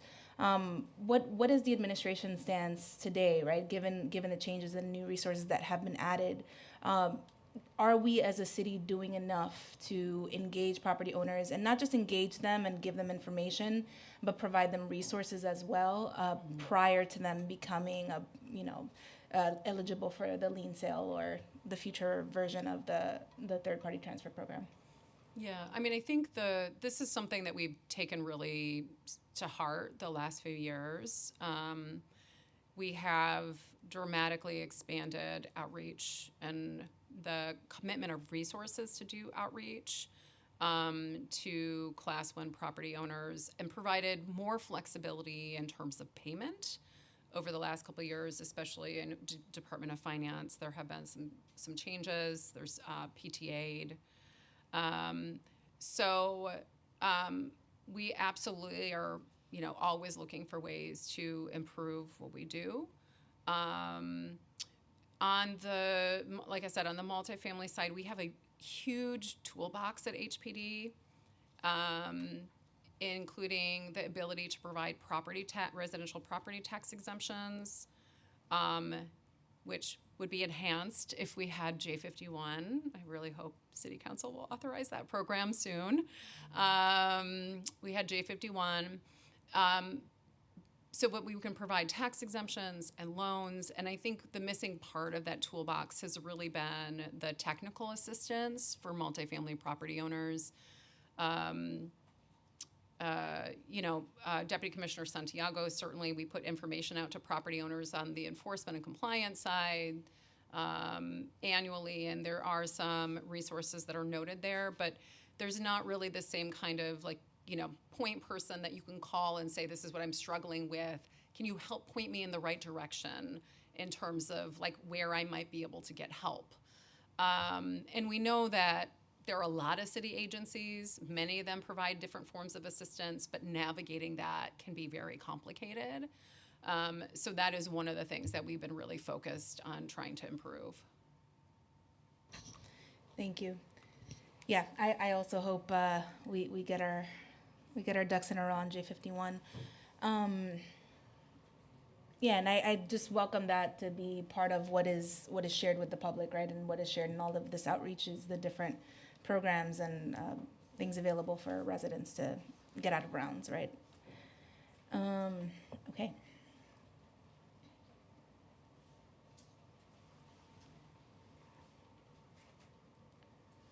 So next, just another technical question. So understanding that we're receiving property owner contact information from property owners, how many, and if you can share agency by agency or if there's a collective response, but how many property owners, ratepayers, property taxpayers do we have, not just a mailing address, but also an email address and maybe a cell phone number? So I can turn to my colleague, Deputy Commissioner Santiago in a second, but certain property owners in New York City have to submit an annual multiple dwelling law registration. And as part of that, they can and should list a variety of contacts and ways in which that we can communicate with them. However, not every owner complies with that requirement and updates the information. And there's not really a way for the city to know or to force that outside of imposing a fine for not paying, for not registering, right? So I think what is complicated sometimes is that even when there's a mechanism for a property owner to update information, not every owner does, right? And that's not just updating information, it could be including your property management company, listing them. You know, if it's a HDFC cooperative, shareholders can add themselves as interested parties, right? So there are a variety of ways in which owners can. I think it's a question of A, do they know that, right? I think you could ask that question. And B, do they do that? And I think, you know, what I certainly have seen is that owners that are not paying their bills, not addressing violations, are often sometimes the same owners that are also not doing their annual registrations, not paying attention to other details. So I'm going to turn it over to my colleague in case she has anything to add in terms of the annual registration and what is on there. Thank you for that question, Council Member. So, as you know, property owners are required to register with HPD. We have about 170,000 residential properties that are required to register. For the most part, the larger the property, the more likely they are to register. The most trouble we have with getting registrations from folks are for smaller properties. You can give us an email address on your property registration. It is not currently required. You can provide us with multiple telephone numbers for the owner, the agent of the property, and of course you need to provide addresses for us to be able to serve violations. We're currently in the property registration season now. We do make every effort to encourage people to register. We send out registration forms if you have not filled it out online, but we do need you to return a hard copy because we need your signature on it. And we are looking for ways always to improve this process. So any suggestions, we're happy to take those back. Got it. So out of the 170,000 required to register, how many do? Again, the majority of the bigger buildings register. The ones that struggle the most are small properties. We're just coming to the end of the cycle, so as we finish that, I can certainly get the current newest numbers to you. Generally, I would say over 100,000 properties register every year. Most of the properties, I think, don't change a lot of information from year to year. So we do rely on older registrations as well. If you don't register this year, we're still using the last current registration that you filed with us. And who is required to register? All properties with 3 or more residential units, and then 1 and 2 family properties if neither the owner nor a close related family member lives at the property. So rental, 1 and 2 families. And does HPD mail to each property? We do. We mail to each property based on the last information we have for the registration. Do you mail to the property itself or only to the owner on file? We mail to the owner on file. Have you considered mailing to the property? If we have no information for who the owner is, we mail it to the property. Unfortunately, that's a hit or miss because if the owner, again, if it's a rental property, the owner may not be at the property or receive mail at the property, so. Got it. So this 1 and 2 family homes are not included in HPD's data? Only if they are rental properties and the owner doesn't live at the property. They are required to register. DEP. Yes, so as stated earlier, I think your mic is off. All right. As close to the mic, but the mic wasn't on. All right, better. So as stated earlier, any of our customers that are registered for a MyDEP account that provide an email address, we have that as a point of contact. In addition, service address, mailing address. I think a key point of distinction, or from when trying to communicate with customers, and this is DEP's experience and maybe a shared experience with my colleagues, is that one, none of us, or DEP, we don't want customers to go into foreclosure via TPT or lien sale. That's the last option, and so we're trying to do everything we can to avoid that. And I think that's just a really important thing to state. And in terms of communication, a lot of times when a customer first falls behind, we send them a robocall after 3 days, a letter after 30 days, 60 days, 120 days, 180 days, pre-lien warnings. Like we're going out of our way to try to communicate to these customers. And sometimes they're getting that and they're just not responding. And I think the DOF delinquency notices is a good example of that. If I'm talking out of turn, let me know. It's not like it was magically going to all new addresses. It was going to the same place. It just let customers, property owners know the serious consequences of not paying your property taxes, and people responded by paying their property taxes. And we found the same thing with water and sewer debt, in terms of when you're raising the concept of enforcement, that helps people, brings a sense of urgency that didn't exist before. But we're always trying to find additional sources. But it's ultimately, we need the property owner to tell us how to reach them. And as the population is smaller in a world of TPT, you can do advanced, more manual searches, right? You can look at additional things like Property Shark and others to try to find these property owners as best you can. Thank you. And Department of Finance, how many emails do you have on file? Do you have any cell phone numbers? We do require when somebody writes in that they put in their cell phone number or their email address, but again, we ask for it, but people don't always comply, and it's not really a requirement. We have a very small amount right now on our database of email addresses. We're working diligently to try to improve that. We also, one of the things I didn't mention, people could go into, we have 5 business centers where public could go in for information and assistance. So when they do come into the business centers and they ask for information, the staff will ask them for their email address, their phone number, so we could update our records. Okay. But we don't have an exact, it's a very small amount right now with email addresses. Okay. Jake, wherever you are, send that over, please. Okay.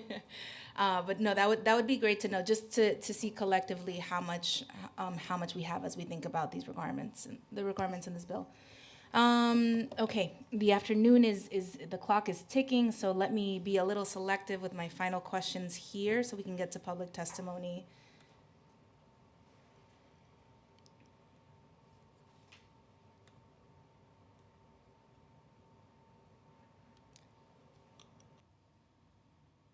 Give me 1 second.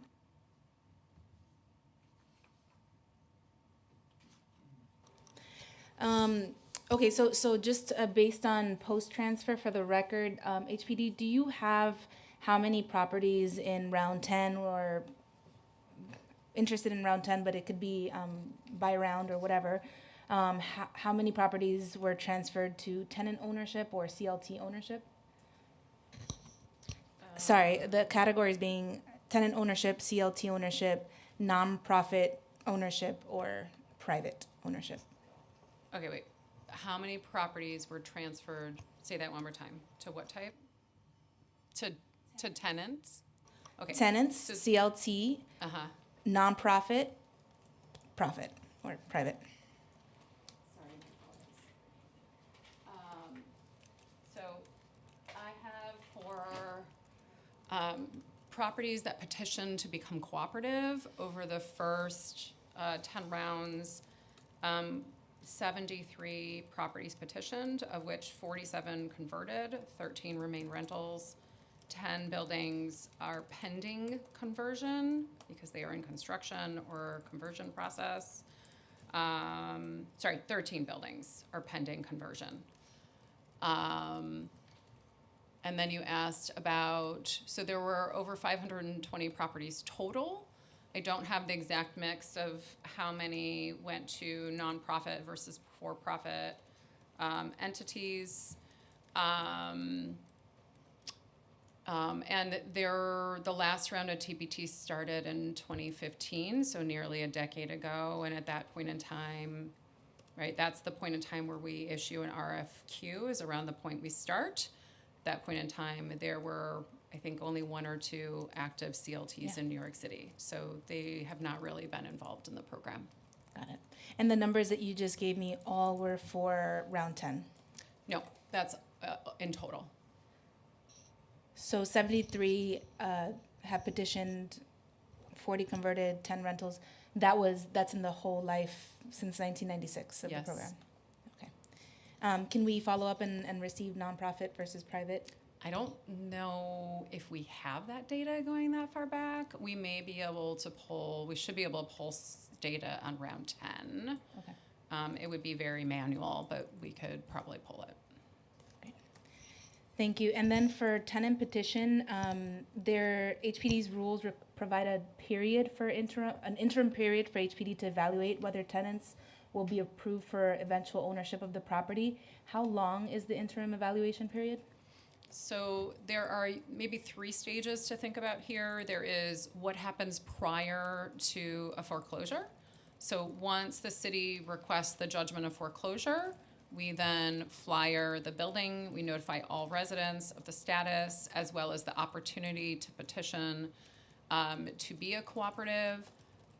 Residents have approximately 4 months from that point in time. The date would be identified in the notification to them to submit the required materials. And only certain buildings are eligible to petition. So building has to be at least 10 units and 50% occupied. And then they have to be able to identify a sponsor that is interested in working with them. We have a pre-qualified list they can look at. And they also, at least 80% of the residents have to sign the application expressing interest. 50? 80%, sorry. Did I say 50? Yeah. Okay, sorry. But I know it's 80. 80%. And then, so that's kind of the first stage. At that point in time, you know, the sponsor will work to, after foreclosure, will work to identify the renovation needs and put a financing plan together to stabilize the housing. Once the developer owner closes on financing, meaning they take title, they have the financing necessary to renovate the building, that then brings us to the next stage. During that period, tenants may need to relocate, so they have to cooperate during the relocation process. And they have to, at least 80% of the residents have to attend training. At least 80% have to be in good standing on their rent payments. At least 80% have to remain interested, and those requirements exist basically through the point in time construction completes and the conversion process starts. So if the residents cannot demonstrate they can meet those 80% milestones, at that point in time, the property would be deemed ineligible and would be an affordable rental property. So tenants are not displaced as part of that process, but that is the point in time where there has to be a final decision. And some of our concern is that sometimes that period has stretched a long time because we want to give the residents the best chance at converting. Nobody wants to make the hard decision of saying no.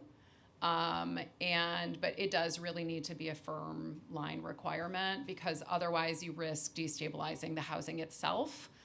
Because the property is still oftentimes in construction with a construction loan that needs to be paid. Thank you. And for these 73 properties, properties that have petitioned for tenant ownership and done so successfully, are they receiving the same kind of financial support that other properties moving through TPTR? Yeah, regardless of whether or not a property is going to be an affordable rental property or a limited equity cooperative, HPD provides the support necessary to make sure the building properties are renovated We generally provide full residential tax exemptions, and to the extent that it's available at a moment in time, we will provide rental assistance if we have rent-burdened residents. Thank you. Does HPD have the power to reverse a transfer once it is with Neighborhood Restore? So HPD does currently, the city has the discretion if we find that there was some extenuating circumstance to reverse the transfer. That is not a decision we take lightly because council has the property qualified and council did basically support the transfer. We have had a couple instances where we made a decision that there was something unknown or a mistake that was made, and therefore the property should not transfer. So for example, the situation you talked about earlier, when the owner, where the payment went to the wrong account, as soon as we found out that that happened and the owner had attempted to pay correctly preceding the foreclosure, we acted to reverse the transfer. So there are certainly extenuating circumstances like that where it's clear the owner has done what they needed to do and there was a mistake, and we will certainly take action. Is there a time limit for how long HPD has? I don't believe there's a time limit in the law, but it certainly would be something where, you know, once the property qualifies, council approves it, the foreclosure happens, Neighborhood Restore owns it. It would really create significant risk if the city reverse transfers after a significant amount of time. On average, how long has Neighborhood Restore held title to property? So I don't have the average. I can tell you the last round, about half of the properties were in litigation, and so that really delayed the ability to stabilize. And I would just caution us in reforming the program that we are mindful of the design and making sure that it is not super prone to litigation risk. There are, I think at this point in time, 28 buildings from round 10 that Neighborhood Restore, or properties, I would say, that Neighborhood Restore still owns, that are in the interim ownership stage. A lot of those we expect to close on financing in the coming year and a half, as litigation has been resolved on a number of those properties. How many did you say? There are 28. 8 of those are lots, 20 are buildings. So the lots take a little, if they're going to be developed, they can take a little bit longer to convey. So most of those should be conveyed within the next year and a half. And certainly the pandemic delayed things a little bit in 2020, 2021 as well. Outside of those 28, there are only 6 other buildings that are still owned by Neighborhood Restore, and I believe all of those have had significant litigation, and that's the reason why. Got it. Thank you.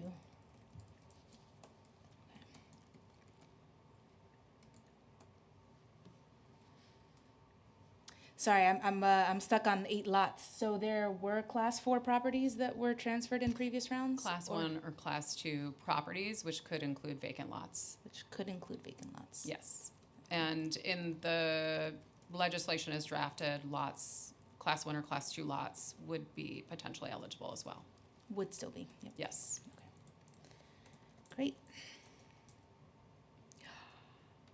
That was actually my last question. Okay, great. Hey. Okay, well, thank you all for being here today for your testimony. I'm looking forward to further discussion. I know the City Council is not interested in rushing this piece of legislation, so we will continue to have many more discussions, and I now look forward to hearing from members of the public after a 5-minute recess. Thank you. Thank you.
All right, party people.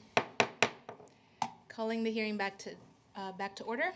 So I now open the hearing for public testimony. I remind members of the public that this is a formal government proceeding and that decorum shall be observed at all times. As such, members of the public shall remain silent at all times.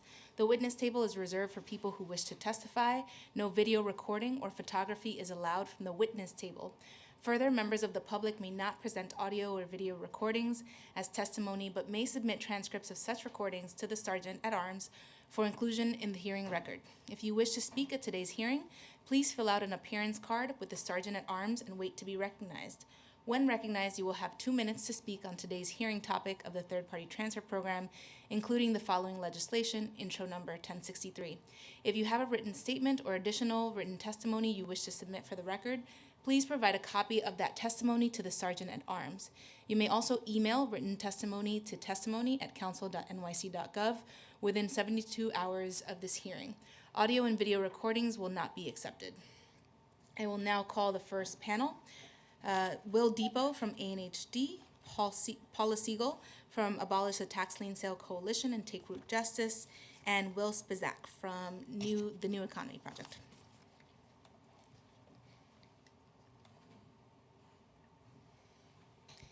And you may begin when ready.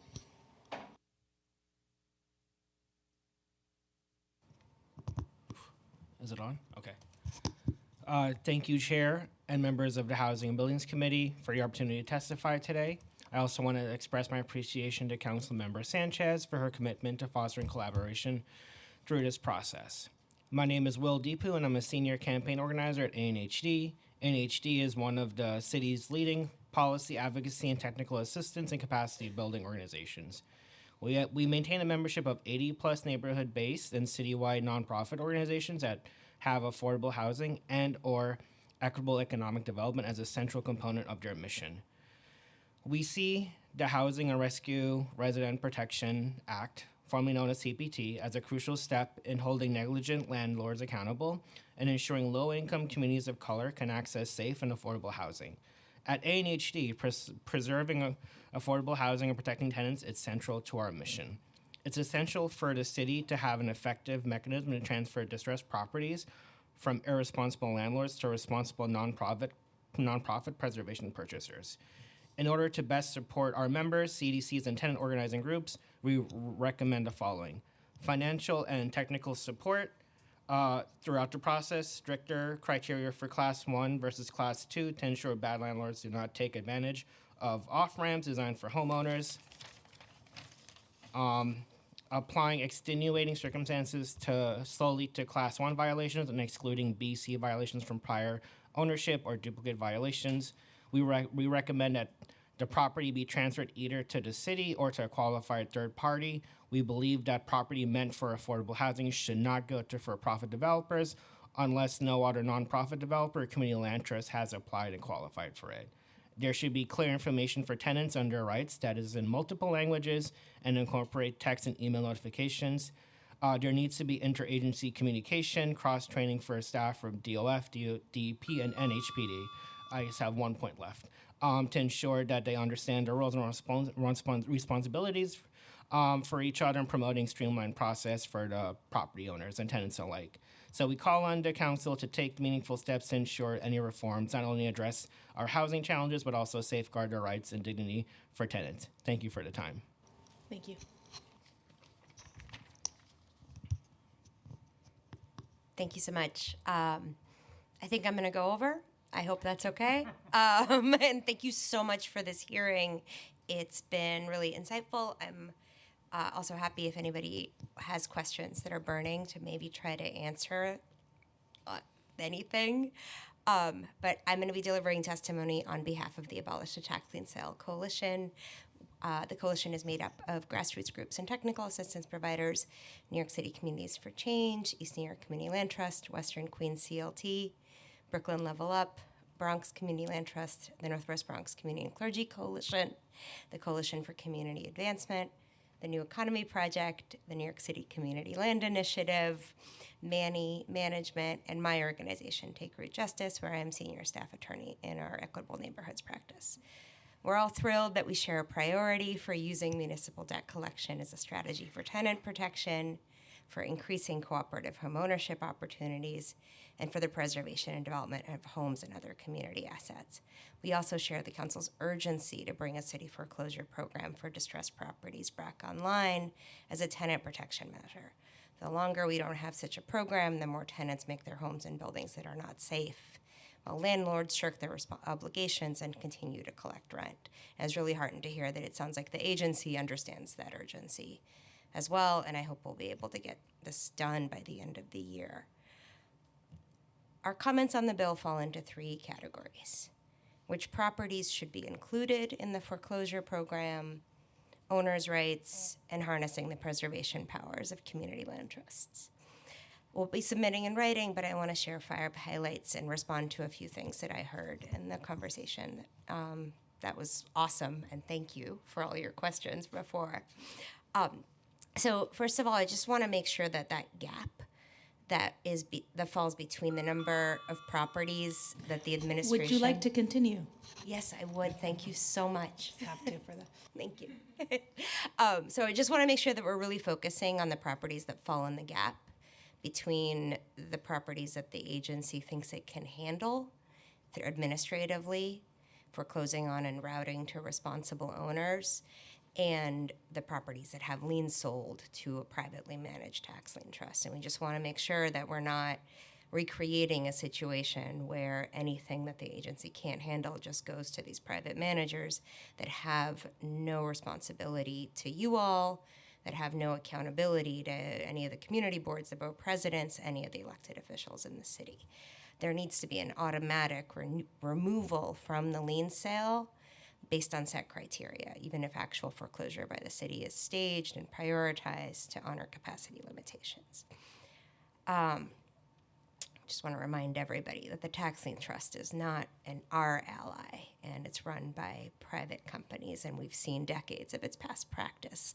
There are lots of situations where it will not foreclose quickly, and if it does, of course, the property goes to auction to be bid on by the highest bidder, not to be transferred to a responsible, vetted landlord by HPD. We also want to see language added that would require all vacant land with debt, no matter the tax class, to be routed directly to city foreclosure without any reference to violations. It was really heartening to hear that HPD, turns out, does have a way to do this with Neighborhood Restore. They're working on 8 vacant lots and getting them to developers. That's awesome. Let's get the rest.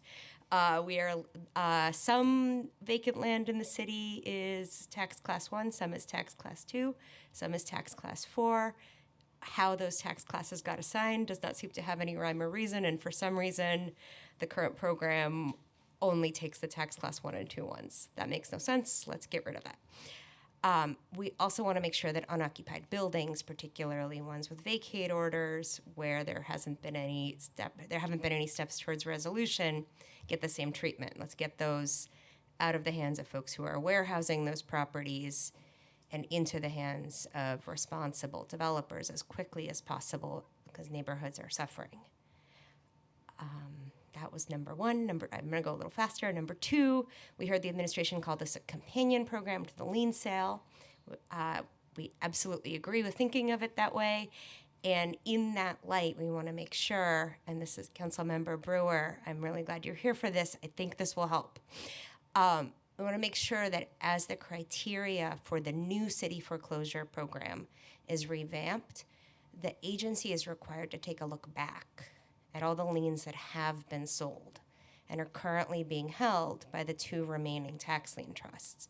There's a trust that's called 1998-2. There's a trust that's called 2021A. 2021A is going to close soon. Maybe by the time this is done, we're just going to be talking about 1998-2.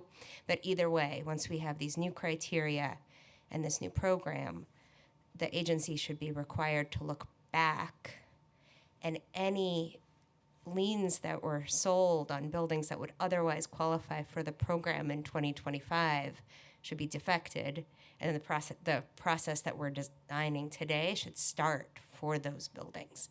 And hopefully that'll capture the brownstones you've been really flagging for us, Councilmember Brewer. If that doesn't help, I'm happy to look at the specifics, but that should. It also seems like, based on the discussion today, that such a review should happen not just once, but maybe at every round of city foreclosure, because I'm worried about that gap. And it does seem like maybe we're going to keep selling liens on properties that should be going into city foreclosure. So maybe we just check every year, and then we'll all be a little bit less anxious. We want to see, switching gears a little bit to HDFC cooperatives, we want to see some more robust supportive services, and at minimum, a majority that HPD meet with a majority of shareholders or the duly elected board of directors to discuss the possibility of renewed regulatory agreements and retroactive exemptions before any payment plan or foreclosure process is pursued. Right now, it is. I think the legislation says it has to provide notice, and that's not enough. And there has to be either a majority of shareholders or a duly elected board that is speaking for those shareholders, and some verification that, if you're meeting with 3 people out of a 100-unit co-op, the rest of the people in that building know what's going on. This is where it gets a little sticky. We are a little worried that there could still be buildings going into the program where what the owner owes to the city is actually less than what the property is worth. And we want to make sure that there's some clarity about how that works, how that accounting is going to happen.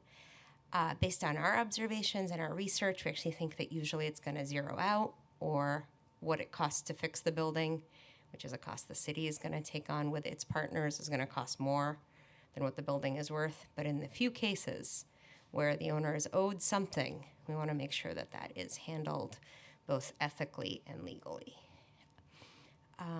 And finally, we want to see language adjusted to harness the preservation powers of community land trusts and other community development corporations.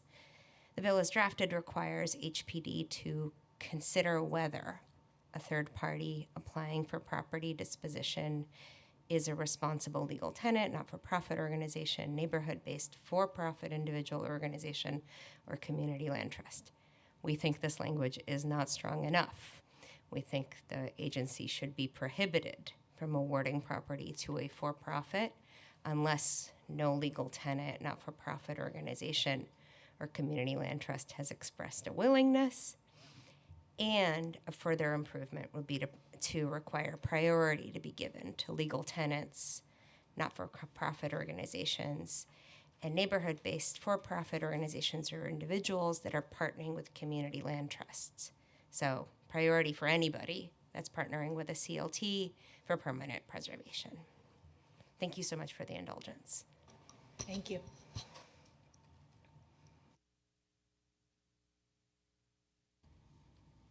Is this on? Okay.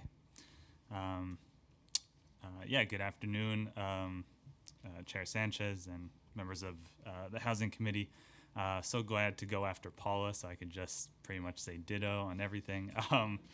Yes, my name is Will Spizak. I'm a senior program associate at New Economy Project. We're a citywide economic justice organization.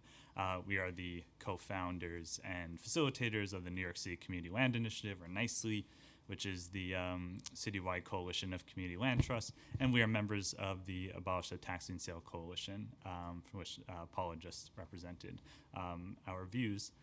So I'm not going to repeat everything Paula just said, or go into too much detail. We will be submitting our own written testimony.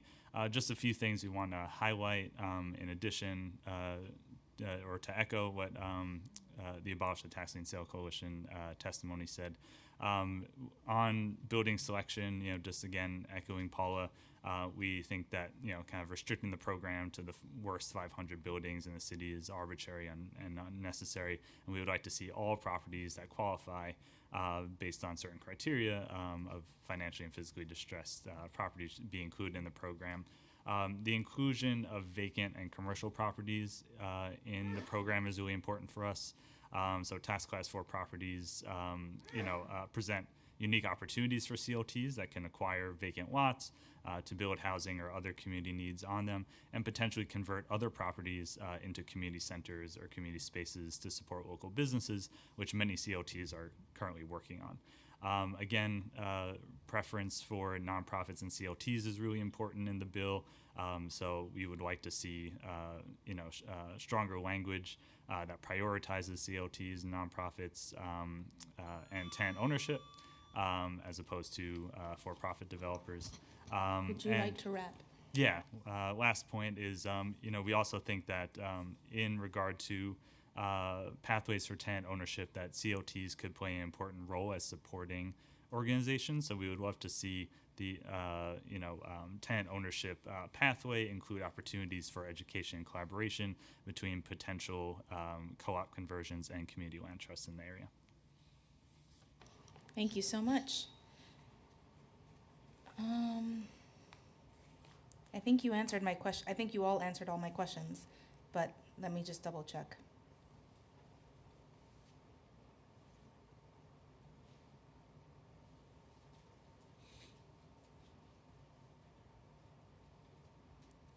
A general question on HDFCs, and by the way, to all your organizations, to the three of you, thank you for all of your feedback coming into this hearing. It is much appreciated.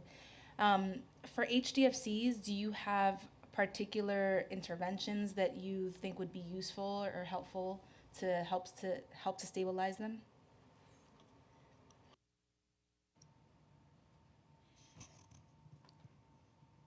I actually want to defer a little bit. My colleague Mike Grinthal isn't here, but he's hopefully going to be submitting written comments on exactly that point. I'm going to nudge him and let him know this was on the record. But the opportunity to enter into a new regulatory agreement is crucial formally, but there's a lot on the back end that needs to happen to support folks in following their own bylaws and understanding compliance and making sure they have good relationships with their property managers.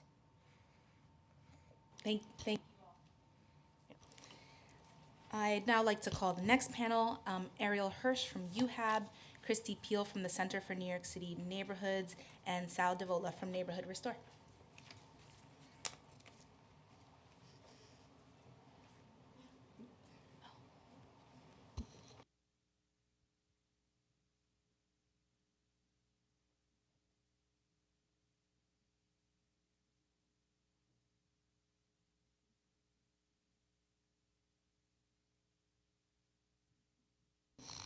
And you may begin when ready.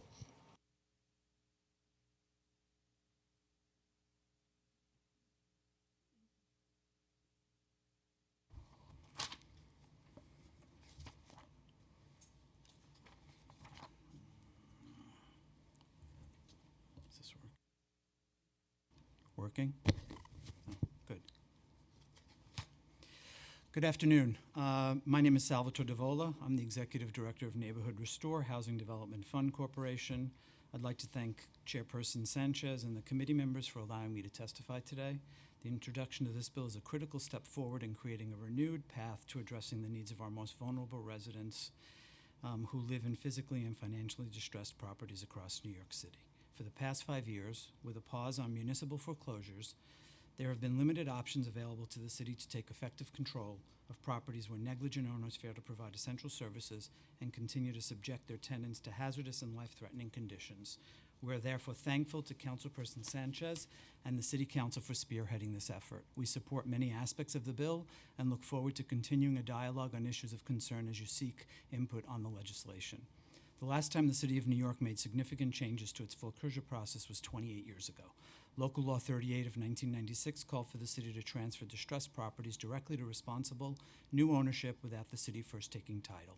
The legislation was an outgrowth of a study commissioned by the Department of Housing Preservation and Development, which showed that foreclosed or in-rem properties remained in city ownership for far too long and that large city agencies were not effective in addressing the needs of the residents in distressed properties. By transferring properties directly to a third party, corrective action could be taken quickly and efficiently to address repair needs and provide safe and affordable homes for its residents. The effectuation of that legislation was the third-party transfer program. Neighborhood Restore is a 25-year-old mission-driven nonprofit organization specifically created to oversee the management of properties foreclosed upon by the City of New York through TPT. As a supporting organization of two nationally renowned affordable housing nonprofits, the Local Initiative Support Corporation, or LISC, and Enterprise Community Partners, and with the support of HPD, Neighborhood Restore has improved the quality of life of thousands of low-income families by ensuring that they are living in decent and safe homes. As the temporary steward of these properties, we work closely in collaboration with community-based partners to ensure that the most urgent hazardous needs are addressed and tenants are not displaced and rents remain affordable. I just have another page. Is that okay for me? Very quickly. Would you like to continue? Yes, I would. Thank you. Where was I? As the temporary steward of these properties, we work in close collaboration with our community-based partners to ensure that the most urgent and hazardous conditions are addressed, that tenants are not displaced, and that rents remain affordable. Neighborhood Restore brings a quarter-century of experience and knowledge that makes it uniquely qualified to manage the most distressed housing in New York City. By taking title on an interim basis, Neighborhood Restore provides its community-based organizations the time and opportunity to establish relationships with the tenants, assess the physical needs of the building, secure rehabilitation financing, and prepare for the final transfer, where they oversee the construction and reoccupancy of the buildings by the existing tenants. During Neighborhood Restore's interim ownership, these organizations act as our property managers and handle the day-to-day management of these properties. Since 1999, 594 properties with over 7,500 units of housing located throughout New York City's 5 boroughs have been included in the TPT program. To date, 34 properties remain in Neighborhood Restore's ownership, with 544 properties having successfully transferred to long-term, locally based for-profit, community-based nonprofit, and tenant-based ownership. With the transfer of these properties to responsible, qualified sponsor owners, the residents live in newly renovated homes with affordable rents that are regulated in perpetuity. While highlighting the achievements in transitioning physically and financially distressed properties into affordable community assets, I would be remiss if I didn't acknowledge the concerns and criticisms raised about some aspects of the TPT program. While the vast majority of in-rem foreclosed properties are multifamily, privately owned occupied buildings, vacant land and vacant buildings that are blights to their communities have also been included, as have Housing Development Fund Corporation cooperatives, more commonly known as HDFC co-ops, and small homes. The inclusion of some properties during the last round of in-rem foreclosures in 2018 and 2019 led many elected officials, advocates, and community groups to stress the need to update various components of the program. A working group was convened to elicit ideas for operational improvements, ensure that the program seeks to achieve the stabilization of properties in crisis, and contemplate changes in the criteria for inclusion in TPT. I'm happy to see that this legislation includes some of the recommendations brought forth from the working group, and I'm hopeful that through continued conversations, additional findings are incorporated into a revamped program. We understand the difficulty in crafting legislation that seeks to address concerns related to different types of properties and ownership structures. It is important to provide safeguards to protect owners who find themselves in financial crisis and need time and assistance to get back on track to allow their properties to remain in their ownership. However, it's equally important not to create escape hatches for negligent landlords who take advantage of the system by forestalling foreclosure without any real effort at addressing their tenants' suffering. The legislation must strike a balance with greater consideration for the needs and rights of residents living in deplorable conditions. Despite issues raised by the city's in-rem foreclosure process, the TPT program has been an effective anti-displacement and anti-abandonment effort that has increased the quality of affordable housing for New York City low-income families and in turn has fostered neighborhood stabilization. The proposed legislation is a good effort at improving the program by making it more responsive to the needs of the city's residents and neighborhoods. Thank you for your time, interest in our work. I'm happy to answer any questions. Thank you, Sal. Just a few follow-ups for you. And agree on all fronts. Appreciate this feedback and your input into this hearing before coming today. Is New York City part of your leadership at all on your board of directors for Neighborhood Restore? Yes, the Deputy Commissioner for Development is on our board. Got it. Thank you. Do you have the breakdown of where properties, these 594 properties, have been transferred to in terms of, you mentioned local for-profit, community-based nonprofit, and tenant-based ownership? I have some of it. I'm not sure that I have it all, but I will say that there are 73 properties were tenant petition buildings, meaning they were, buildings where the residents petitioned the city to become tenant-owned buildings. And I think there's about, and I would have to double-check these numbers, but I think that there's been about slightly higher amount of buildings have gone to non-for-profits than for-profits, but it's been about an equal split, I would say, somewhere around 250, 260, around that number, over the course of the history of the program. Thank you. That's super helpful. And is there anything that you'd like to highlight that is missing from the working group's recommendations that didn't make it into the legislation? I think what's important is, the efficiency is important. People have complained about the fact that it's very confusing when there's the foreclosure happening, and they have to go to Department of Finance, they have to go to DEP. Prior to round 10, residents who were in this situation, I think, used to only go to the Department of Finance, and they were able to address their water bill liens and their real estate liens. And I think at some point between round 9 and round 10, which is basically from 2011 to 2018, I think there was a change where you had to go to both agencies. I think you guys should really consider going back to like a one-stop shop, which is really important. I also think that, and I see it in the legislation here, a lot of the upfront outreach efforts I think are great. I do fear that with government, things aren't necessarily efficient. And so the concern is legislating a lot of these things can make them inefficient. Sometimes it's better to actually limit what's in the statute and maybe transfer it into the rules and the policies and procedures of the program, which I think then gives the flexibility which I think you're seeking. Thank you so much, Sal. Great. Hey, Chrissy. Good afternoon, Chair Sanchez, members of the committee. Thank you so much for the hearing, the opportunity to testify. My name is Nycc Pv. I'm the CEO and Executive Director of the Center for New York City Neighborhoods. We work with homeowners across New York City to offer free, high-quality housing services, and we've served over 250,000 homeowners since our founding in response to the foreclosure crisis in 2008. We're very supportive of the intentions behind the Housing Recovery and Residential Protection Act in addressing profoundly unsafe housing conditions while also protecting affordable homeownership. In particular, we think that removing the block suite will help mitigate some of the impact that we saw where BIPOC homeowners and communities in particular were impacted.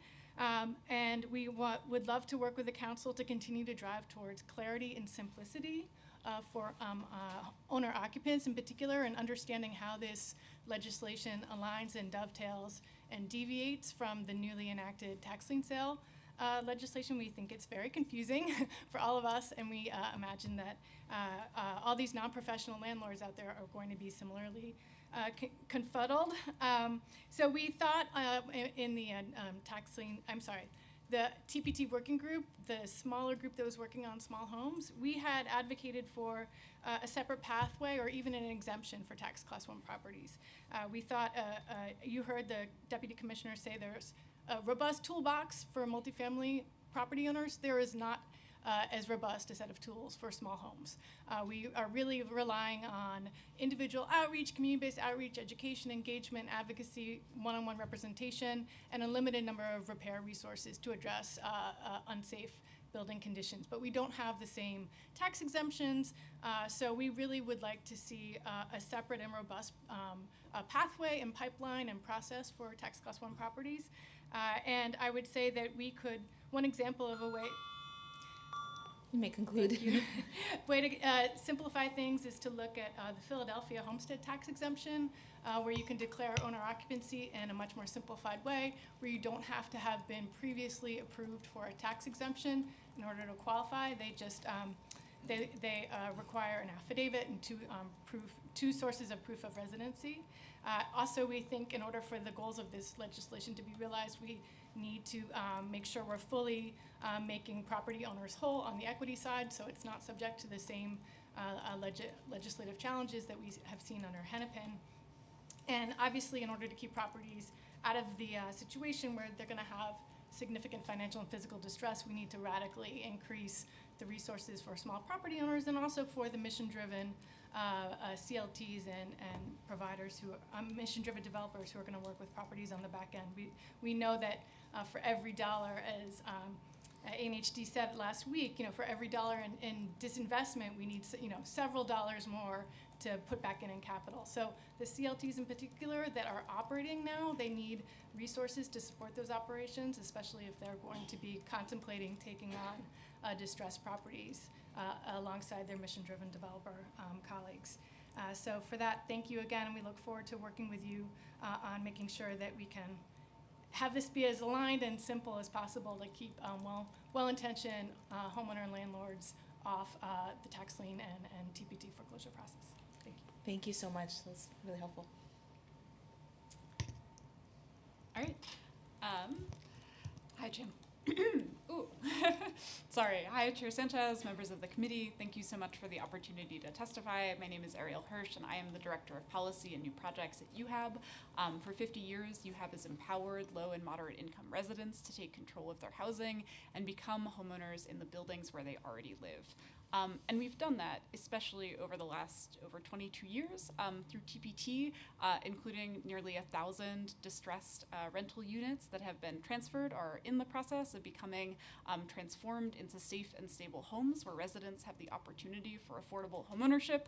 I'm going to try to be brief since I know the clock is ticking, but I do want to say that we really are heartened by the Council's interest in engaging seriously with what we know is a difficult and deeply fraught piece of legislation and seriously engaging with the issues here, and really want to uplift this effort to improve living conditions in aging and distressed buildings for the tenants in them, and to reform some of those past mistakes to really we want to affirm prioritizing the most distressed properties, improving outreach and notice requirements to residents, and really focusing on helping homeowners get back on track before a crisis while also protecting them from speculators and scams.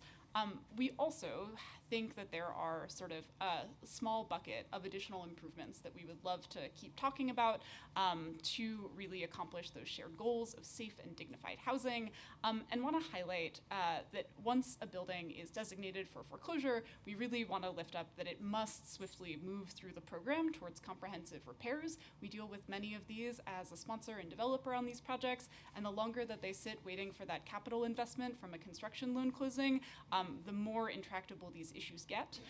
We also must create off-ramps for HDFC cooperatives that address governance first and really look at long-term financial, thank you, long-term financial and capital needs planning. I am really interested in the discussion today around corrective action plans and would really want to highlight that giving HDFCs in particular the opportunity to work with an HPD-approved monitor to create a corrective action plan and then make meaningful milestones on that step would be huge, as we know that this is a multifocal issue, not simply one of tax distress.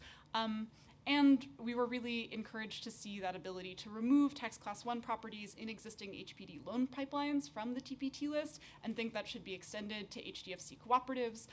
We know that we're currently working with over 40 HDFC cooperatives in the HPD preservation programs like GHPP and PLP loans, where shareholders are working to address those property tax arrears and invest in capital needs proactively, and really want to see that folks who are doing the work to get their buildings and their cooperatives back into shape are not penalized for doing so. And we know that, of course, this program is going to need additional capital funding to ensure the pipeline moves smoothly. Many of the round 10 projects, including some of ours, waited 5+ years for construction closing. Again, the longer those buildings sit, the harder it gets. And we have sort of a bucket of additional resources and programs that we think might really help address some of the root causes of those physical, financial, and organizational symptoms of distress that we see, particularly in HDFC co-ops. They include additional capital funding for HPD preservation pipelines like the ones I mentioned, the Green Housing Preservation Program and the Participation Loan Program, as well as having HPD really engage with HDFC cooperatives on the current version of the HPD Cooperative Regulatory Agreement to address outstanding issues and really collaboratively work with the community to find a better version of this document. We also think that more HPD and DEP programs should be expanded to include HDFC cooperatives and help them address that physical and financial distress, including the Unlocking Doors program, the DEP Amnesty program, and the Landlord Ambassador program, which I was so heartened to see Deputy Commissioner mention is on track to being expanded. So in brief, and thank you again for the opportunity to testify. I welcome any questions specifically about HDFC cooperatives. Done. Okay. No, this is really helpful. So a quick follow-up for you, Christy, on the exemption of Class 1 properties. Are you calling for a wholesale exemption or for owner-occupied Class 1 properties? We understand that there's currently an exemption for owner-occupied tax class 1 properties in the legislation as written, and we thought that we could tighten up or make a little bit clearer how a property owner verifies that they're an owner-occupant, right? Because right now it seems like you have to have been enrolled in one of the DOF programs. We know that there are a lot of challenges with ongoing eligibility and enrollment in a lot of those exemptions. And we think that there are other property owners who are owner occupants who may not be qualified for those exemptions. So that's why we thought that the definition coming out of Philadelphia was a little bit easier for struggling homeowners in particular to manage and demonstrate that they are a bona fide homeowner occupant. In general, though, I think that having a separate pathway and a separate set of resources and tools that work with the smaller buildings would be something for us to consider. A great example is that if you're going through a home repair program with HPD, you have to go through the same city capital approval process that you do if you're, a 10, 20, 50 unit building. And that's just, it's a lot of time. Again, time is money in all these projects to layer onto a small building. So the more that we can think about faster approval processes, cheaper programs that can be better allocated on a per unit basis for 1 to 3 or even a 1 to 4 family building, I think it'll make a big difference. Obviously, we know that I think if you used the HPD's sample they described today, I think we backed into it that around 42 of those 500 properties could have been tax class 1 properties. So if they have such significant physical and financial distress that they were pulled into that screen, those are very problematic properties, and we wouldn't want them to be exempt from city oversight. But we absolutely want to have intention around how we bring those properties onto CLTs in bulk. We've been working with UHAB and Manny and Habitat to figure out how to bring smaller properties onto the Interborough CLT, and it becomes challenging from a legal perspective when you think about having multiple small buildings in a co-op. So what's the ownership structure, and how do you make sure you're not burdening those smaller properties with the same costs that you have to allocate on a big 50 to 100 unit building basis. So more work to be done there, but obviously we want to be able to protect the tenants in those small buildings as well. Thank you so much. That's really helpful. And Ariel, you mentioned changes to the sort of base regulatory agreements that are used for HDFCs. Do you have specific welcome you to share them now or in the many conversations we'll have after this, but just specific changes and requirements that HPD should include? Yeah, I'd love to follow up in more specific detail. I think in general they fall into 2 categories for us. We see them either as additional requirements that create an administrative burden on the cooperative, that buildings may have a hard time submitting yearly affidavits, keeping up with compliance on top of hefty, city compliance requirements as it is, especially for small buildings. As Christy was mentioning, these tend to be additional sort of hurdles to jump through for a small number of shareholders who are operating and managing their buildings. So certainly things that sit within that sort of things that make it more difficult to sort of operate and maintain a building, and then also provisions that create a financial burden on the cooperative. We've seen this specifically in additional provisions around marketing requirements, in mandatory bookkeeping, and then certainly we know that there are critiques around monitoring fees and sorry, property management, of course. And, there are a complicated range and specificity of issues out there that I'd love to discuss with the nuance that those things really deserve, but I think that's the sort of like broad structure that those fit in. And I'd love to also mention that UHAB is internally and externally with staff and HDFC shareholders going through a comprehensive review of the regulatory program. So we're not only saying that this is our sort of organizational opinion and stance on that document, but we really want to ask HDFC shareholders who are successfully owning and operating and managing their buildings what the substance of the regulatory agreement would change in the way that they relate to themselves, their neighbors, and their fellow shareholders, and to really be able to engage, again, with the substance that it deserves. Great. Thank you all so much. Really appreciate it. Thank you. I'd now like to call up the next panel, Adam Roberts from the New York Apartment Association, Patrick Boyle from Enterprise, and Theo Chino from the Social Democrats of America. Oh, I'm sorry. Do you have that?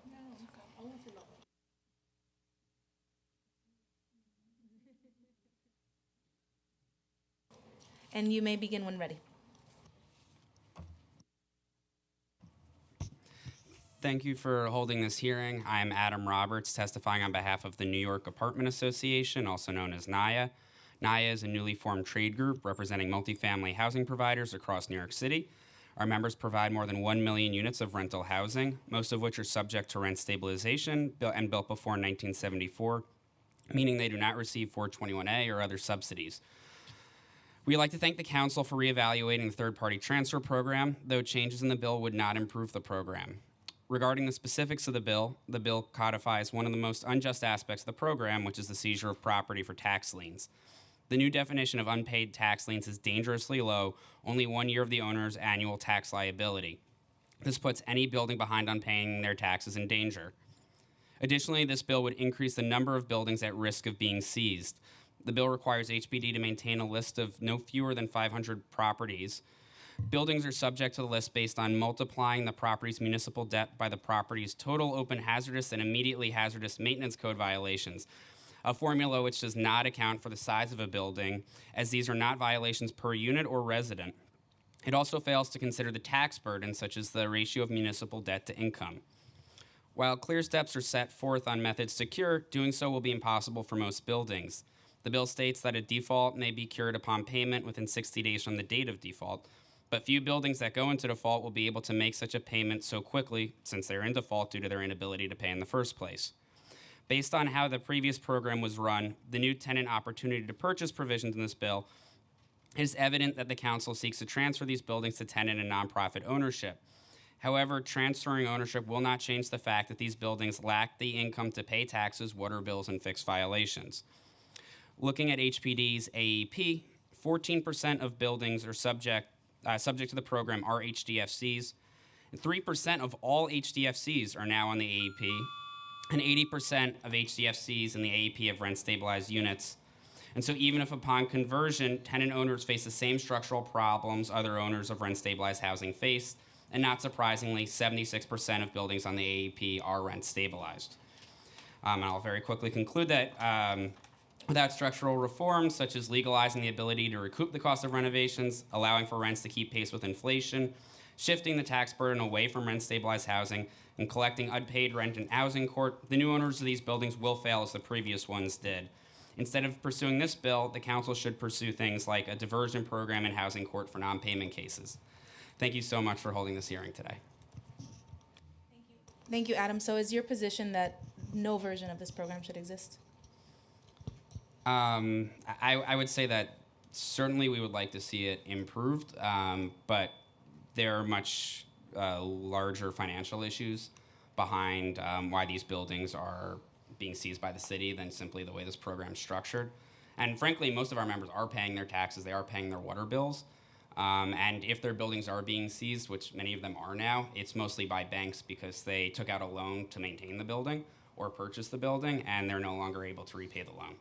And do you have members that would, understanding the methodology is a bit complex to sort of administer, as a layperson, but is it your position that you would have a lot of members that are caught up in being one of the 500 worst properties in the city of New York in terms of physical distress?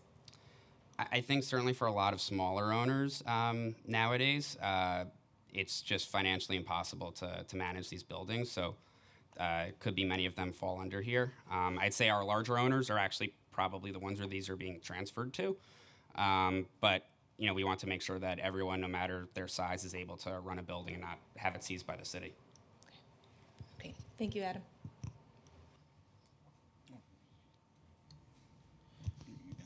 Hi, my name is Patrick Boyle. I'm a senior director with Enterprise Community Partners, National Affordable Housing nonprofit organization.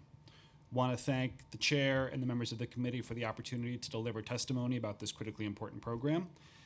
As one of the organizations that played a leading role in informing the creation and structure of the TPT program initially, and as a member of the 2021 the working group that released a set of recommendations in 2021, Enterprise is very invested in the program's future and success. As you know, there were many concerns about how properties were included in the program and how the program was administered previously, and we shared in those concerns. And to that end, we're pleased that Intro 1063 has been introduced and that TPT is on a pathway to being relaunched. We feel this legislation takes clear measures to be responsive to the chief concerns over TPT, and overall is a significant step in the right direction toward a more targeted and transparent program for owners and residents. We have a number of components of the bill that we'll respond to in the testimony. One is the new methodology that's created that replaces the block pickup requirement, which we feel like is an appropriate balance. And we feel like is a methodology that is focusing on the most distressed assets and feel like it's a real step in the right direction in terms of the prior methodology from the previous iteration of the program. A few other notes on sort of interim and long-term ownership. Given the conditions of the buildings and the residents living in these conditions, we feel that the most sort of important component of the interim owner and the long-term ownership should really be about who has the capacity and the expertise and the resources to bring these properties up to rehab standards, to work with residents, to work through complicated legal processes. So legislation should not define who the entities are that should be part of this process, but rather it should be driven by who has the expertise and the capacity to be able to take on this work. And I'll just wrap up very briefly by saying that the relaunch of the TPT program and sort of all the provisions of this bill, we feel like there's a real benefit to leaving some of this prescription up to city agencies on outreach, on method of outreach, on sort of language of outreach, that certain components of the bill, all the prescriptive nature that's written into the legislation, just could potentially open up to lawsuits and other challenges down the line. So we do see some benefit to that agency flexibility in this process, rather than being so heavily prescribed in the legislation. But for more nuanced responses to the bill, we'll direct you to the written testimony, and just thank you again for the opportunity. Thank you so much, Patrick. Thank you. Dear Councilman Sanchez, my name is Tio Chino, and I serve as the first secretary of the Social Democrat of America, also known internationally as the Committee of the Second Socialist International. We are the socialist faction inside the Democratic Party. Given that I only have 2 minutes, I won't waste time with diplomacy. Let me be clear, this bill is racist, paternalistic, and a textbook example of systematic governmental racism. No matter how you spin it, as a collective, your actions are perpetuating racism. The bill should be known as Aunt Jen and Uncle Tom bill. The only way third-party transfer program can work if it's paired with Tenant Opportunity to Purchase Act. This would ensure tenants are the true beneficiary, not some shady non-profit set up by developer with questionable intention. The deed should go to the tenant themselves, period. Why are these nonprofits allowed to raise the rent on rent control and rent stabilized tenants while private sector is prohibited to do so using Title 15 of the Finance State law? I speak from experience. I am a resident at 640 Riverside Drive, a building that was transferred on the TPT program following City Council Resolution 105 back in 2003. Urban Homesteading Assistance Board, or UHAB, received the deed for $1 in 2004 from Neighborhood Restore. Fast forward 20 years and $100 million later, and the building still hasn't been transferred to the tenant as promised. Worse, our rent is set to skyrocket from $400 in average to $2,000 starting tomorrow, October 1st. It's attached in the documentation. According to the documentation of the rent is going to also subsidize actress Rosario Dawson's mother apartment on 13th Street. For 15 years, tenants in my building have fought to expose the corruption with the TPT program. Nearly everybody involved has since retired, except for UHAB lawyer Anya Irons and their director Brent Sherman. As usual, new face, plead ignorance. We've seen it here before. Please allow me to continue, I'm very quick. Corrupt HPD commissioner like Anne-Marie Hendrickson conveniently vanished after being exposed in the last hearing back in 2019. At this point, it's just not my story. It's the story of countless black and brown tenants who repeatedly reached out to the Department of Investigation, the FBI, the Attorney General, the District Attorney of the 5 boroughs, and the Department of Justice, only to be ignored. Let me reiterate, the title should go directly to the tenant, not some nonprofit set up by shady developer. Brent Sherman from UHAB advised an above-income tenant to apply to Section 8, to be denied, and in 10 years, when he retired, to visit Sean Abreu's office explaining it was political. Since UHAB has made this issue political, the Social Democrat of America have launched the Rep My Block program to educate citizens about partisan politics, whether Democrat, Republican, or independent. Through this, I've seen firsthand how organizations like UHAB and Riceboro have infiltrated the New York City political and journalist sphere. To combat this, we sponsor a documentary, County, now available to stream on PBS. As a socialist, I firmly believe tenants who want to become owner should receive the deed through fair means and organize via limited liability corporation or nonprofit that pay its fair share of property expense. However, allowing shoddy organizations like UHAB and Riceboro to hold the title is nothing more than an extension of corruption. It's no surprise UHAB support this bill. It provides them a lifeline to hide what they have done to the residents of 640 Riverside Drive, 644, and countless others. This bill, if allowed to pass as is, would only perpetuate the legacy of racial redlining initially set up by the bank to prevent black and brown community from building wealth. We as the Social Democrat of America are committed to educating the public until all these racist liberal policies are dismantled. As for me, starting tomorrow, I will initiate a rent strike as tenant in what I can only describe as a criminal enterprise. I will be demanding a full accounting of where the $100 million has gone, and I'm available to answer any question you might have. Thank you. And thank you for the opportunity to say all that. Mr. Roberts, are there parts of the bill that could be changed so that owners would have more of a chance to redeem whatever and to make changes to their property, blah, blah, blah? What would you suggest? Sure. So that's a good question. I'd say making sure it's not a minimum of 500 properties is really key. Like the AEP is nowhere near 500 properties, and as HPD testified, this is drawing from a similar list of buildings. Also making sure that perhaps there's a way to cure that isn't just a payment, because almost all of these buildings are in the situation because the owner can't pay, whether that owner is one of our members or an HDFC. So making sure there is some other way that you can cure, and also perhaps being a little more lenient with more than just 1 year of property taxes. That's not that long. Again, as HPD testified, it's a lot of buildings. Those are a few places where there could be some changes. Thank you. And then for enterprise, are you also trying to figure out how to deal with some of the HDFC issues? Is enterprise focused on that, or is it other than HDFC? In terms of the testimony we've submitted, we really just kind of focus on this as an affordable housing program and really kind of a pipeline to create affordable housing. And that's sort of been the chief way that we view the importance of TPT, both in kind of how we started it, had a role in kind of shaping the launch of it, and then have followed it over time. So we would just like to see it kind of strengthen as that pipeline to let groups be able to really turn these properties around on behalf of the tenants. So that's really kind of the frame in which we're kind of looking at and shaping our testimony. Thank you very much. Thank you, Councilmember Brewer.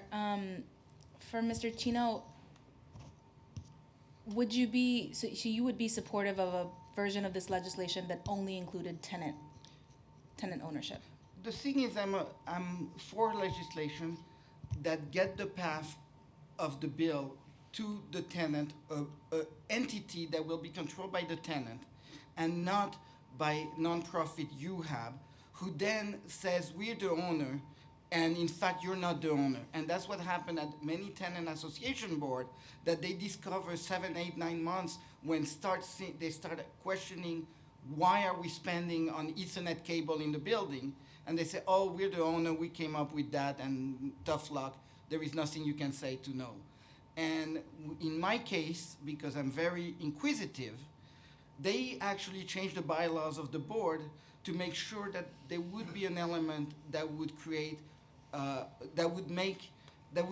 dissension inside the tenant association. So they would come back to you like today, oh, we couldn't work with this building because the board is not together. And we heard that many times over and over. And I would be for any bill that gives the power to the tenant who wants to go into a third party, but where the nonprofit, the for-profit, or whoever entity is around, the CTL, the tenant are the real decision maker that can say yes or no. And if there is a problem later on, the sponsor can refer to the court to say, we need this to happen, and the tenant are not understanding that, but instead of the other way around. Got it. Okay. Thank you so much all. Appreciate it. And now I'd like to call up the next panel, not the final panel, the next panel, Richard Reed, representing himself, Josefina Sanfeliu, and sorry if I mispronounced that, and Annie Wilson.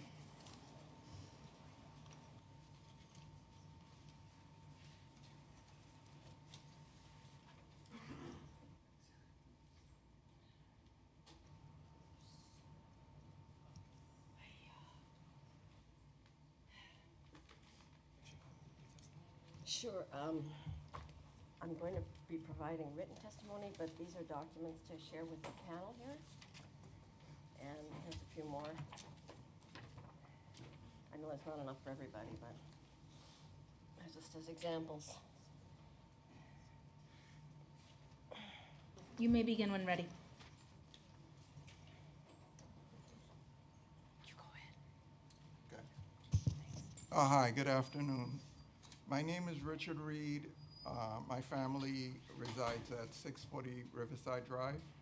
I would like to address, I've heard a lot of things about taxes, violations, stabilization, living conditions, and I think that the housing stock really needs to be addressed in terms of having it be decent for citizens. My problem is through the third-party transfer program, tenants end up with a situation where their rents are being doubled and tripled. At 640 Riverside Drive, that is the case. So the housing stock has been improved, but the tenants can't afford the apartments anymore. So that's what I would like to address, and I hope that something can be done about that situation, because it's really untenable.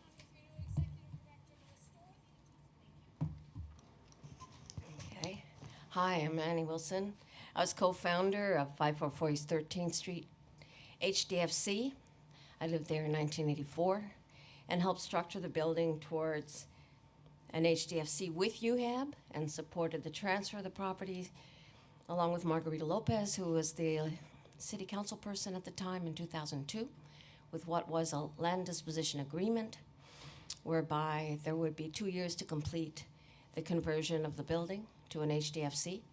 There were 11 properties. Our building of the 11 properties had the least amount of work to do, and our scope of work was around $160,000, plus about $100,000 in weatherization through the Manhattan Weatherization Program with Dan Reber. Well, it was very promising, and I was looking forward to the completion of the building as soon as possible. And unfortunately, the sponsor developer, instead of helping us, forced us into a situation of disrepair, kept insurance money after a fire, removed our gas system and our heat, then took a loan without telling us, feigned a foreclosure, forced us into foreclosure, negotiations, and a sponsorship, a co-sponsorship with local developer Don Kaposha. And so the renovation went from $260,000 to $6 million. And I was the first person to sign. To a temporary relocation apartment. I encouraged my other neighbors to do so as well because we'd had a vacate order on half the building. We'd made the repairs and UHAB refused to remove the vacate order after the repairs were made. So I was looking forward to a beautiful apartment to return to. It's around 750 square feet, around $800 a month. And within 2 years, I learned that actually there were plans for an occupant to be in my apartment from Texas, a non-resident of New York. So I obliged and agreed to negotiate for alternatives per the relocation contract. And that actually became fodder for harassment, bullying, and I agreed to 5 or 6 different offers. And UHAB was dead set on not going to let me back to the building or to 10th Street or to a building in Bushwick because I spoke up and I had requested accounting. And that was not something they would want to address. And I was the coordinator for 15 years. And I have been unable to return. I'm still in the relocation apartment. I'm being evicted from there now. My next court date is on the 22nd with a trial. I've gone through all of these trying to get representation through a dozen different legal service providers. I'm a low-income person, and a low-income person shouldn't have to have enough money for a high-income lawyer to defend my situation. I'm a senior citizen, and I was looking forward to returning to my home. I would be happy to work with any type of investigation in this matter. There's a lot more information than what I've provided today, and thank you for giving me this opportunity to speak.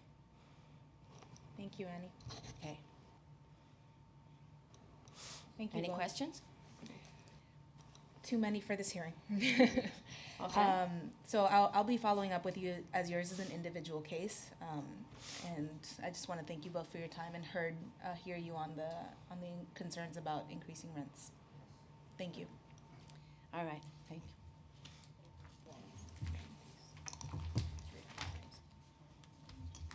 I'd now like to call up Christopher Leon Johnson, M.E. Green Cohen, Gregory Baggett, and Sharon Brown Jeter. Apologies.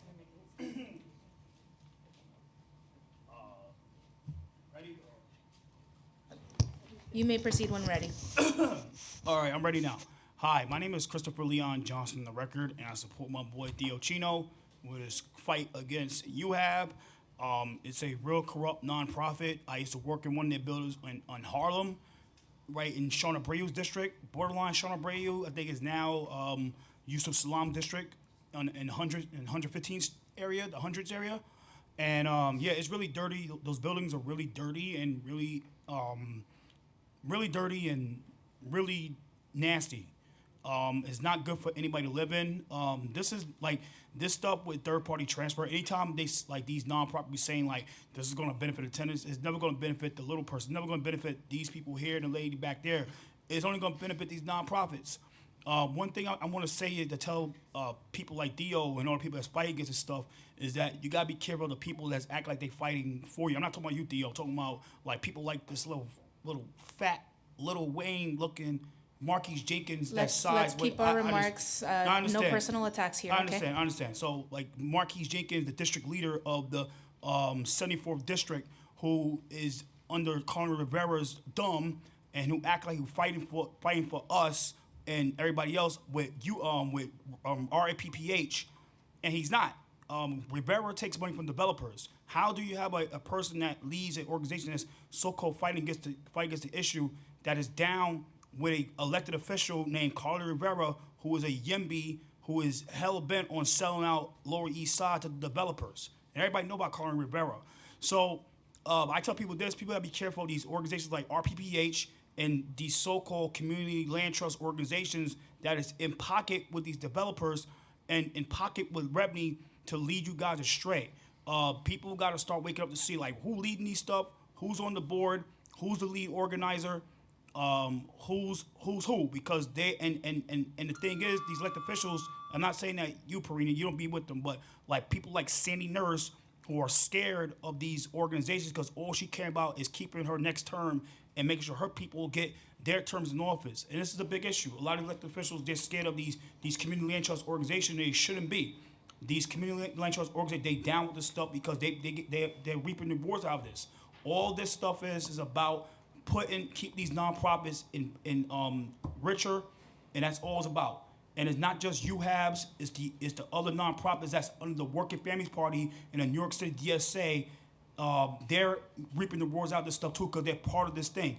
And especially our city controller, Brad Pander, he's part of the stuff too. He's the main people that's spearheading this stuff. You can conclude, okay? I'm concluding now. Conclude. I respect you. Yeah, I love you. As an elected official. Let's conclude. You people gotta wake up. The third party transfer is bad for business. They act like they fighting for the little guy. They're not. All this is about is take away property from the developers and the landlords and the property management companies. They don't approve of the ones that don't donate to their campaigns and giving it to these corrupt nonprofits that they know that all they're gonna do is electioneer and electioneer and electioneer. This is all about votes, So I wanna let go. Take care. Beware of these organizations like RPPH and the fraud Marquise Jenkins. Take care. Peace out. Thank you. Thank you. Good evening.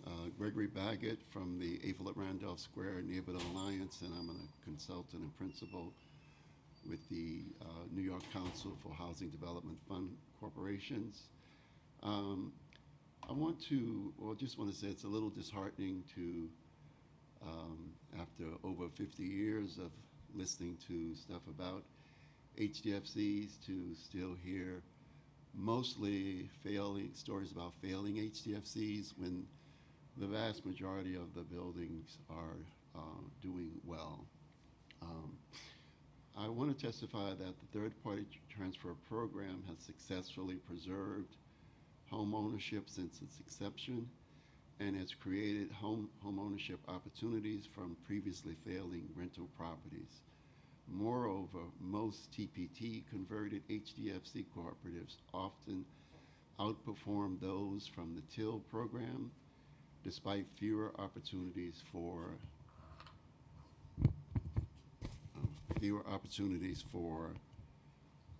resident education. So I want to thank you, Chairwoman Sanchez, for introducing this draft legislation and recognizing this program's historic potential to preserve and provide the promise of home ownership opportunities for many New Yorkers living in distressed properties. However, we have one concern. The proposed solutions to preserve these precious assets seem to replicate past ineffective approaches. One, reliance on monitors who represent the corporation's interests, not the city, the governmental agencies, or the residents. Oversimplified education programs tantamount to physics for poets that create permanent dependency on the provider. And three, involvement of paternalistic nonprofits with proprietary and territorial practices that hinder effective stewardship. I'd like to continue, I just have a paragraph.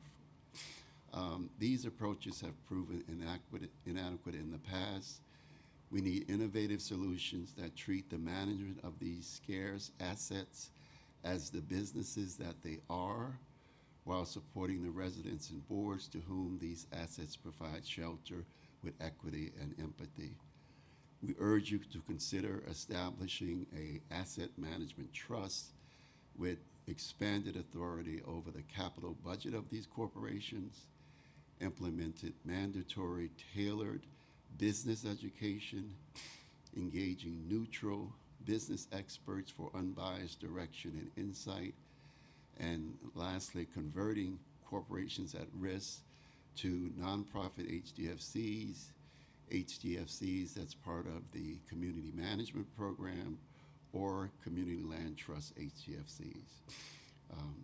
In closing, addressing these concerns will ensure that the HDFC portfolio continues to create sustainable homeownership opportunities for future generation.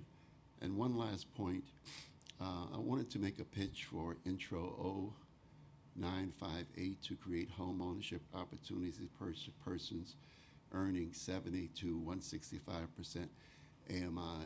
This bill, which was introduced by the Speaker, is in perfect alignment with this draft legislation because most young professionals, first-time home owners, retired, older adults with retirement, and returning graduates earn too much to qualify for many of the city's preservation housing programs, and yet too little to access the free market. So thank you very much. Thank you so much, Mr. Baggett. That was very helpful. We'll be following up with you if it's all right, if you have recommendations on those business professionals, the neutral business professionals that you mentioned. Thank you. And lastly, I'd like to call up via Zoom Michelle De La Uz, Junior Gonzalez, Tanisha Grant, and Deborah Blake.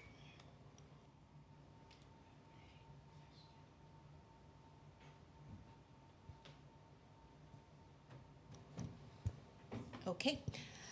Hearing no others signed up to testify. I'm sorry. We can speak off the record. Your time has expired, and I'll need to close the hearing. But just hearing no other new individuals signed up to testify, I just want to thank everyone who took the time to testify today, and we'll be collating all of the feedback received and moving forward, hopefully with a successful bill. Thank you all.